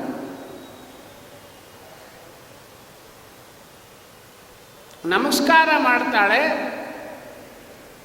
ಮಹಾಜ್ಞಾನಿಗಳಾಗಿರ್ತಕ್ಕಂಥ ಬ್ರಹ್ಮಣ್ಯ ತೀರ್ಥರು ಬರ್ತಾರೆ, ಆಶೀರ್ವಾದ ಮಾಡ್ತಾರೆ. ಇರಲಿ, ಗಂಡ ಸತ್ತು ಹೋಗಿದ್ದಾನೆ, ಇವಳಿಗೆ 10 ದಿನದ ಆಶೌಚ. ಮನೆಯೊಳಗೆ ಹೆಣ, ಡೆಡ್ ಬಾಡಿ ಇದೆ. ಗಂಡಂದು ಹೆಣ ಮನೆಯೊಳಗಿದೆ. ನಮಸ್ಕಾರ ಮಾಡ್ತಾಳೆ. ಮನೆ ಮುಂದೆ ಬ್ರಹ್ಮಣ್ಯ ತೀರ್ಥರು ಬಂದರು. ಅವರು ತ್ರಿಕಾಲ ಜ್ಞಾನಿಗಳು. ಅವ್ರನ್ನ ನೋಡ್ಬೋದಾ, ನಮಸ್ಕಾರ ಮಾಡ್ಬೋದಾ? ಅರ್ಥ ನೋಡ್ರಿ, ಎಷ್ಟು ಅಪಾರ್ಥ ಮಾಡ್ತೀವಿ ನಾವು. ಅಲ್ಲ, ಸರ್ವಾತ್ಮನ ಅಲ್ಲ. 10 ಯೋಜನ ವಿಸ್ತೀರ್ಣದಲ್ಲಿ, 10 ಯೋಜನ ಅಂದರೆ ನಿಮ್ಗೆ ಗೊತ್ತಿದೆ, ಇವತ್ತಿನ ಡಿಸ್ಟೆನ್ಸ್ ಒಳಗೆ 20 ಕಿಲೋಮೀಟರ್ ದೂರದಲ್ಲಿ ಬ್ರಹ್ಮಣ್ಯ ತೀರ್ಥರು ಮೇನದಲ್ಲಿ, ಬಂಗಾರದ ಮೇನದಲ್ಲಿ ಕೂತ್ಕೊಂಡು ಹೋಗ್ತಾ ಇದ್ದಾರೆ. ಈಕೆ ನಮಸ್ಕಾರ ಮಾಡ್ತಾ ಇದ್ದಾಳೆ. ಹೊರಗೆ ಬಂದಿದ್ದಾಳೆ, ಯಾರೂ ಇಲ್ಲ. ಯಾರೂ ಇಲ್ಲದ ಕಡೆ ನಮಸ್ಕಾರ ಮಾಡ್ತಾಳೆ. ಅವಳು ನಮಸ್ಕಾರ ಮಾಡಿದ ಉದ್ದೇಶ ಏನು? ಅಂತರದಲ್ಲಿರ್ತಕ್ಕಂಥ ತತ್ವಾಭಿಮಾನಿ ದೇವತೆಗಳಿರ, ಯಾರೂ ಕಾಣಿಸ್ತಾ ಇಲ್ಲ ಕಣ್ಣಿಗೆ, ಹೊರಗಿನ ಕಣ್ಣಿಗೆ. ಒಳಗೆ ತತ್ವಾಭಿಮಾನಿ ದೇವತೆಗಳಿದ್ದೀರಿ, ಅನುಜ್ಞಾ ಕೊಡ್ರಿ ಅಂತ ಹೇಳಿ ಸಹಗಮನಕ್ಕೆ ಆಜ್ಞಕ್ಕಾಗಿ ನಮಸ್ಕಾರ ಮಾಡಿದರು. ಇಷ್ಟೇ ಅರ್ಥ ಮಾಡಬೇಕು. 20 ಯೋಜನ ವಿಸ್ತೀರ್ಣದಲ್ಲಿರ್ತಕ್ಕಂಥ ವ್ಯಕ್ತಿಗಳು, ಮಹಾತಪಸ್ವಿಗಳು, ಬ್ರಹ್ಮಣ್ಯ ತೀರ್ಥರು. ಅವರು ಬಾಯಿಂದ ಅಂದರು, ದೀರ್ಘ ಸುಮಂಗಲೀ ಭವ. ಹೆಂಗ್ರಿ? 20 ಯೋಜನ ವಿಸ್ತೀರ್ಣದಲ್ಲಿರ್ತಕ್ಕಂಥ ಬ್ರಹ್ಮಣ್ಯ ತೀರ್ಥರಿಗೆ 20 ಯೋಜನ ದೂರ ಇರತಕ್ಕಂಥ ಒಂದು ಹೆಣ್ಣುಮಗಳು ನಮಸ್ಕಾರ ಮಾಡಿದ್ದು ಹೆಂಗೆ ಕಾಣಿಸ್ತು? ನಿಂತು ನೋಡ್ರಿ, ಹೌದಾ? ಅಶಕ್ಯ. ಹೆಂಗೆ ಅರ್ಥ ಮಾಡ್ತಾರೆ? ಇಲ್ಲ, ಸುಳಾದಿಗಳು ಉರಾಪಗಳು ಸುರಿದು ಕೊಡ್ತಾರೆ. ಬ್ರಹ್ಮಣ್ಯ ತೀರ್ಥರು ಯಾರು? ಸೂರ್ಯನ ಅಂಶ. ಬ್ರಹ್ಮಣ್ಯ ತೀರ್ಥರು ಸೂರ್ಯನಂಶ, ಎರಡೂ ಸೂರ್ಯ, ಎರಡೂ ಅವತಾರ ಅವರಿಗೆ. ಒಂದು ಬ್ರಹ್ಮಣ್ಯ ತೀರ್ಥರು, ಇನ್ನೊಂದು ಸುಧೀಂದ್ರ ತೀರ್ಥರು. ದ್ಯುಮಣ್ಯ ಬಿಜನಾಂತಿ ಎಂದು ಹೇಳ್ತಾರೆ. ಎರಡೂ ಒಂದೇ ಸೂರ್ಯ ಎರಡೂ ಅವತಾರ ಮಾಡ್ತಾರೆ. ಒಂದು ಬ್ರಹ್ಮಣ್ಯ ತೀರ್ಥರು, ಇನ್ನೊಂದು ಸುಧೀಂದ್ರ ತೀರ್ಥರು. ಬ್ರಹ್ಮಣ್ಯ ತೀರ್ಥ ರೂಪದಿಂದ ವ್ಯಾಸರಾಜರ ತಲೆ ಮೇಲೆ ಕೈ ಇಟ್ಟರು. ಅದೇ ಸೂರ್ಯನ ಅಂಶ ಸಂಭೂತರಾಗತಕ್ಕಂಥ ಬ್ರಹ್ಮಣ್ಯ ತೀರ್ಥರು ಸುಧೀಂದ್ರ ರೂಪದಲ್ಲಿ ಬಂದು ರಾಘವೇಂದ್ರ ಸ್ವಾಮಿ ಮೇಲೆ ಕೈ ಇಟ್ಟರು. ಇಬ್ಬರು ಒಂದೇ ಅವತಾರ ಪುರುಷರು. ಹಾಗೆ ಸೂರ್ಯಾಂಶ ಸಂಭೂತರಾಗಿರ್ತಕ್ಕಂಥವರಿಗೆ ಎಷ್ಟೋ ಯೋಜನ ವಿಸ್ತೀರ್ಣದಲ್ಲಿರ್ತಕ್ಕಂಥ ಸೂರ್ಯ ನಮ್ಮನ್ನು 42 ಡಿಗ್ರಿ ಬಂದು ಸುಡ್ತಾ ಇದ್ದಾನೆ ಅಂತ ಅಂದ ಮೇಲೆ 20 ಯೋಜನ ವಿಸ್ತೀರ್ಣದಲ್ಲಿರ್ತಕ್ಕಂಥ ಬ್ರಹ್ಮಣ್ಯ ತೀರ್ಥರು ಸೂರ್ಯನ ಅಂಶರಿಗೆ ಇವಳ ಆಶೌಚವನ್ನು ಸುಡೋದು ಕಿಮ್ಮತ್ರಿ. ಬ್ರಹ್ಮಣ್ಯ ತೀರ್ಥರ ಮಹಿಮೆ ತಿಳ್ಕೊ. ಆಶೌಚ ಇತ್ತು, ಬಗಲಾಗಿತ್ತು, ಹತ್ತಲಿ ಇತ್ತು, ಮುಂದೆ ಇತ್ತು ಅಂತ ಯಾಕೆ ಹೇಳ್ತೀವಿ? ಇನ್ನೊಂದು, ಇವಳು ದೀರ್ಘ ಸುಮಂಗಲಿ ಭವ ಅಂದರು ಜ್ಞಾನಿಗಳು. 20 ಯೋಜನ ವಿಸ್ತೀರ್ಣದಲ್ಲಿರ್ತಕ್ಕಂಥ ಈ ಹೆಂಡತಿಗೆ ಗೊತ್ತಾಯ್ತು, ಹಂಗೆ ಕೇಳಿಸ್ತು ಅಂತಾರೆ. ಅದಕ್ಕೆ ಉತ್ತರ ಕೊಡ್ತಾರೆ. ಯಾತಕ್ಕೆ ದೀರ್ಘ ಸುಮಂಗಲ್ಯ ಬಂತು? ಮುಂದೆ ಭಾಗವತೋತ್ತಮರಾಗಿರ್ತಕ್ಕಂಥ ಪ್ರಹ್ಲಾದರಾಜರ ಅಂಶಸಂಭೂತರಾಗಿರ್ತ ವ್ಯಾಸರಾಜನ ಹಡಿಯವಳಿಗೆ ಗುರುಗಳ ಅನುಗ್ರಹ ಇರುತ್ತೆ, ನಿಂಗೆ ಅರ್ಥ ಆಗಲ್ಲ, ಬಾಯಿ ಮುಚ್ಕೊಂಡು ಕೇಳು ಅಂತಾರೆ ಜ್ಞಾನಿಗಳು. ಶ್ರವಣ ಆಗೋಯ್ತು. ಎದ್ದು ನೋಡ್ತಾಳೆ, ದೂರದಲ್ಲಿ ಒಂದು ಯೋಜನದಲ್ಲಿ ಒಂದು ವ್ಯಕ್ತಿ ಕಿವಿಯೊಳಗೆ ಶಬ್ದ ಬಿತ್ತು, ದೀರ್ಘ ಸುಮಂಗಲಿ ಭವ. ಅಯ್ಯೋ, ಗಂಡ ಸತ್ತು ಬಿದ್ದಿದ್ದಾನೆ, ಹೋಯ್ತು ನನ್ನ ಸೌಮಂಗಲ್ಯ. ಕಿವಿಯೊಳಗೆ ದೀರ್ಘ ಸುಮಂಗಲಿ ಭವ ಅಂತ ಬಿಡ್ತಾ ಇದೆ. ಆಯಿತು, ಮತ್ತೆ ನಮಸ್ಕಾರ ಮಾಡಿದರು. ಏನಾರು ಅಪರಾಧ ಆಗೋಗಿದೋ ಏನೋ ಅಂತ. ತಿರುಗಿ ಇನ್ನೊಂದು ಶಬ್ದ ಬಂತು, ಸುಪುತ್ರವತಿ ಭವ. ಒಳ್ಳೆ ಗಂಡು ಕೂಸು ಹುಟ್ಲಿ ಅಂದಲು. ಗಂಡ ಬದುಕಿದ್ದಾನಂತ ನಂಬಿಕೆ ಬಂದ್ಬಿಡ್ತು. ಜ್ಞಾನಿಗಳ ಮಾತಿನ ಮೇಲೆ ಅಷ್ಟು ಧಾರಣ್ಯ. ಯಾವಾಗ ದೀರ್ಘ ಸೌಮಂಗಲ್ಯ ನನಗೆ ಅದೇ ಅಂತ ದೊಡ್ಡವರು ಹೇಳಿಬಿಟ್ರು, ಗಂಡು ಕೂಸು ಆಗತ್ತೆ ಅಂತ ದೊಡ್ಡವರು ಹೇಳಿಬಿಟ್ರು. ಇನ್ನು ಒಳಗೆ ಹೋಗಿ ನಾನು ನೋಡಬೇಕಾದ್ದೇನು, ನನ್ನ ಗಂಡ ಬದುಕೇ ಇರಬೇಕು, ನಾನು ಹೋಗ್ತಿರ್ತಿಲ್ಲ, ಓಡಿ ಹೋಗಿ ನಮಸ್ಕಾರ ಮಾಡಿದ್ರಂತೆ ಹತ್ತಿರ ಹೋಗಿ. ಅವರಂದರು, ಕೂಸು ಹುಟ್ಟಿದ್ರೆ ಸಂಸ್ಥಾನಕ್ಕೆ ಕೊಡಬೇಕು ಅಂದರು. ಹ್ಞೂ ಅಂತ. ಆ ಕೂಸು ಹೆಂಗೆ ಬಂತು ರೀ? ಬಂಗಾರದ ಹರಿವಾಣವನ್ನು ಕಳಿಸಿ ಭೂಸ್ಪರ್ಶ ಆಗದಂಗೆ ಬಂತು. ಅಷ್ಟೇ ನೋಡೋಣ ಸಾಕು. ಮಹಿಮೋಪೇತರು, ದೇವಸ್ವಭಾವರು, ಅಪರೋಕ್ಷೀಕೃತ ಶ್ರೀಶರು, ಅಷ್ಟು ಸಾಕು. ಇನ್ನು ಎರಡನೇ ಕೊನೆಗೆ ಹೋಗೋಣ. ವ್ಯಾಸರಾಜರು ಹುಟ್ಟಿದ್ರು ಇರಲಿ, ದೊಡ್ಡ ವ್ಯಕ್ತಿಗಳು. ಕೊನೆ ಕಾಲಕ್ಕೆ ವೈಕುಂಠಕ್ಕೆ ಹೊರಡ್ತಾ ಇದ್ದಾರೆ ವ್ಯಾಸರಾಜರು. ಹೆಂಗೆ? ಯಾರಾದರೂ ಒಂದು ಇಡೀ ಇತಿಗಳನ್ನು ತೋರಿಸ್ರಿ. ಈಶು ಮುನಿಗಳಿದ್ದೇನು ಮಾಡಿದರು, ಮಧ್ವ ಮತವನ್ನು ಉದ್ಧರಿಸಿದನಲ್ಲದೆ. ಇಬ್ಬರನ್ನು ತಗೊಂಡ್ರಿ. ಒಬ್ಬರು ಹೊರಟಿದ್ದೇ ವಿಲಕ್ಷಣ, ಇನ್ನೊಬ್ಬರು ಹೊರಡಲೇ ಇಲ್ಲ. ಮಂತ್ರಾಲಯದಲ್ಲಿ ಇವತ್ತು ಕೂತ್ಕೊಂಡು ಮಾತಾಡ್ತಾ ಇದ್ದಾರೆ. ರಾತ್ರೋರಾತ್ರಿ ಮಕ್ಕಳಿಂದ ಮುದುಕರವರೆಗೆ ಕೇರಿಗೆ ಮಾತಾಡ್ತಾ ಕೂತಿದ್ದಾರೆ, ಸಾಯಿಲ್ಲ. ಇವರು ಸಾಯಿಲ್ಲ. ಹೆಂಗೆ? ಅಂತ್ಯಕಾಲ ಹೆಂಗೆ ಬಂತು ವ್ಯಾಸರಾಜರು? ಹುಟ್ಟಿದ್ದಾಯಿತು ಬಂಗಾರ ತಟ್ಟೆಯೊಳಗೆ, ಭೂಸ್ಪರ್ಶ ಆಗಿಲ್ಲ, ದೊಡ್ಡವರ ಆಶೀರ್ವಾದ ಅನುಗ್ರಹ. ಹೊರಟಿದ್ದು ಹೆಂಗೆ ಅಂದರು?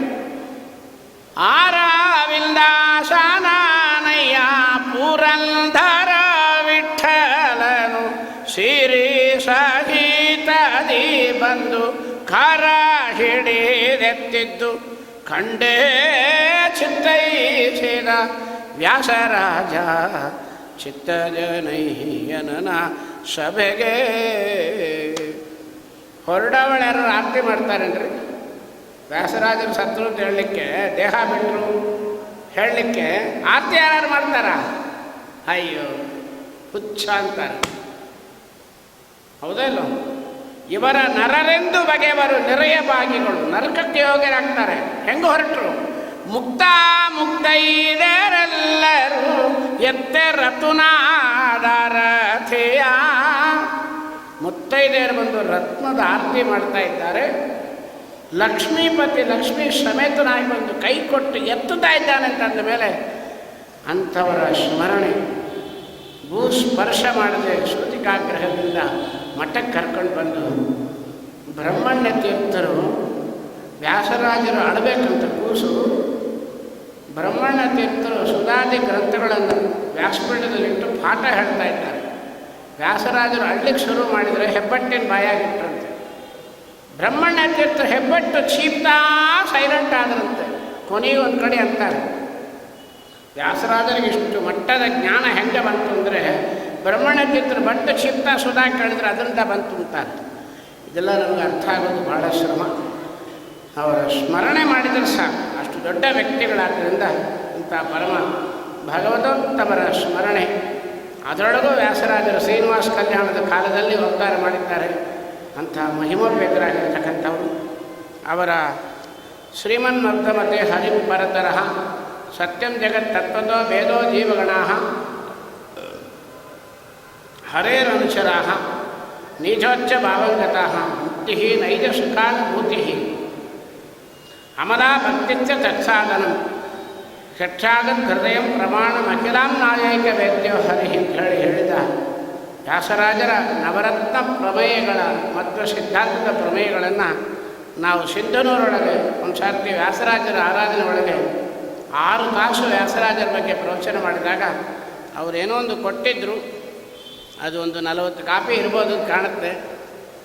ಅದನ್ನು ಓದಿ ಎಲ್ಲರೂ ಕೃತಾರ್ಥರಾಗೋಣ. ಇದ್ದಷ್ಟು ಕೊಡ್ತೀನಿ, ತೊಗೊಳ್ರಿ. ಯಾರಿಗಾದರೂ ಶಾರ್ಟ್ ಬಂತಿದ್ರು ಒಬ್ರಿಗೊಬ್ಬರು ಜೆರಾಕ್ಸ್ ಮಾಡಿಕೊಡ್ರಿ. ಬೇರೆ ಹೆಚ್ಚಿನ ಕಾಪಿ ಇಲ್ಲ, ಎಲ್ಲ ಚೆನ್ನೈ ಒಳಗೆ ಕೊಟ್ಟು ಆಗೋಯ್ತು. ಅದರಿಂದ ಇವತ್ತು ವ್ಯಾಸರಾಜರ ಪರಮ ಪವಿತ್ರವಾದ ಜನ್ಮ ದಿನದ ಮಹೋತ್ಸವದಲ್ಲಿ ಶ್ರೀನಿವಾಸ ಕಲ್ಯಾಣದ ಭಾಗವನ್ನು ಎತ್ತಿಂಚ ಸ್ಮರಣೆ ರೂಪವಾಗಿ ನಮ್ಮ ಶ್ರೀನಿವಾಸನ ಅಡಿತಾವರಗಳಲ್ಲಿ ಅಸ್ಮದ್ ಗುರುವಂತರ್ಗತ ಭಾರತೀಯ ಮುಖ್ಯ ಪ್ರಾಣಾಂತರ್ಗತ ಲಕ್ಷ್ಮೀ ವೆಂಕಟೇಶ್ವರನ ಸನ್ನಿಧಾನಗಳಲ್ಲಿ ಅರ್ಪಣೆ ಮಾಡ್ತಾ ಕಾಯೇನ ವಾಚ ಮನಸೇಂದ್ರಿಯೈರ್ವ ಬುದ್ಧ್ಯಾತ್ಮನಾಭ ಅನೃದೇ ಸ್ವಭಾವಾತ್ ಕರೋಮಿ ಯತ್ ಸಕಲಂ ಪರಸ್ಮೈ ನಾರಾಯಣಾಯತಿ ಸಮರ್ಪಯಾಮಿ. ಅಕ್ಷಯಂ ಕರ್ಮ ಯಸ್ಮಿನ್ ಪರಸ್ವರ್ಪಿತಂ ಪ್ರಕ್ಷಯಂ ಯಾಂತಿ ದುಃಖಾನಿ ನಾಮತಃ ಅಕ್ಷರೋ ಯೋಜನ ಸರ್ವದೈವಾಮೃತಂ ಕುಕ್ಷಿಕಂ ಯಸ್ಯ ವಿಶ್ವಂ ಹೃದಾಜಾತಿಕಂ ಪ್ರಣಯಾಮೋ ವಾಸುದೇವಂ ದೇವತಾ ಮಂಡಲ ಕಂಠಮಂಡಲ ಮಂದಿರ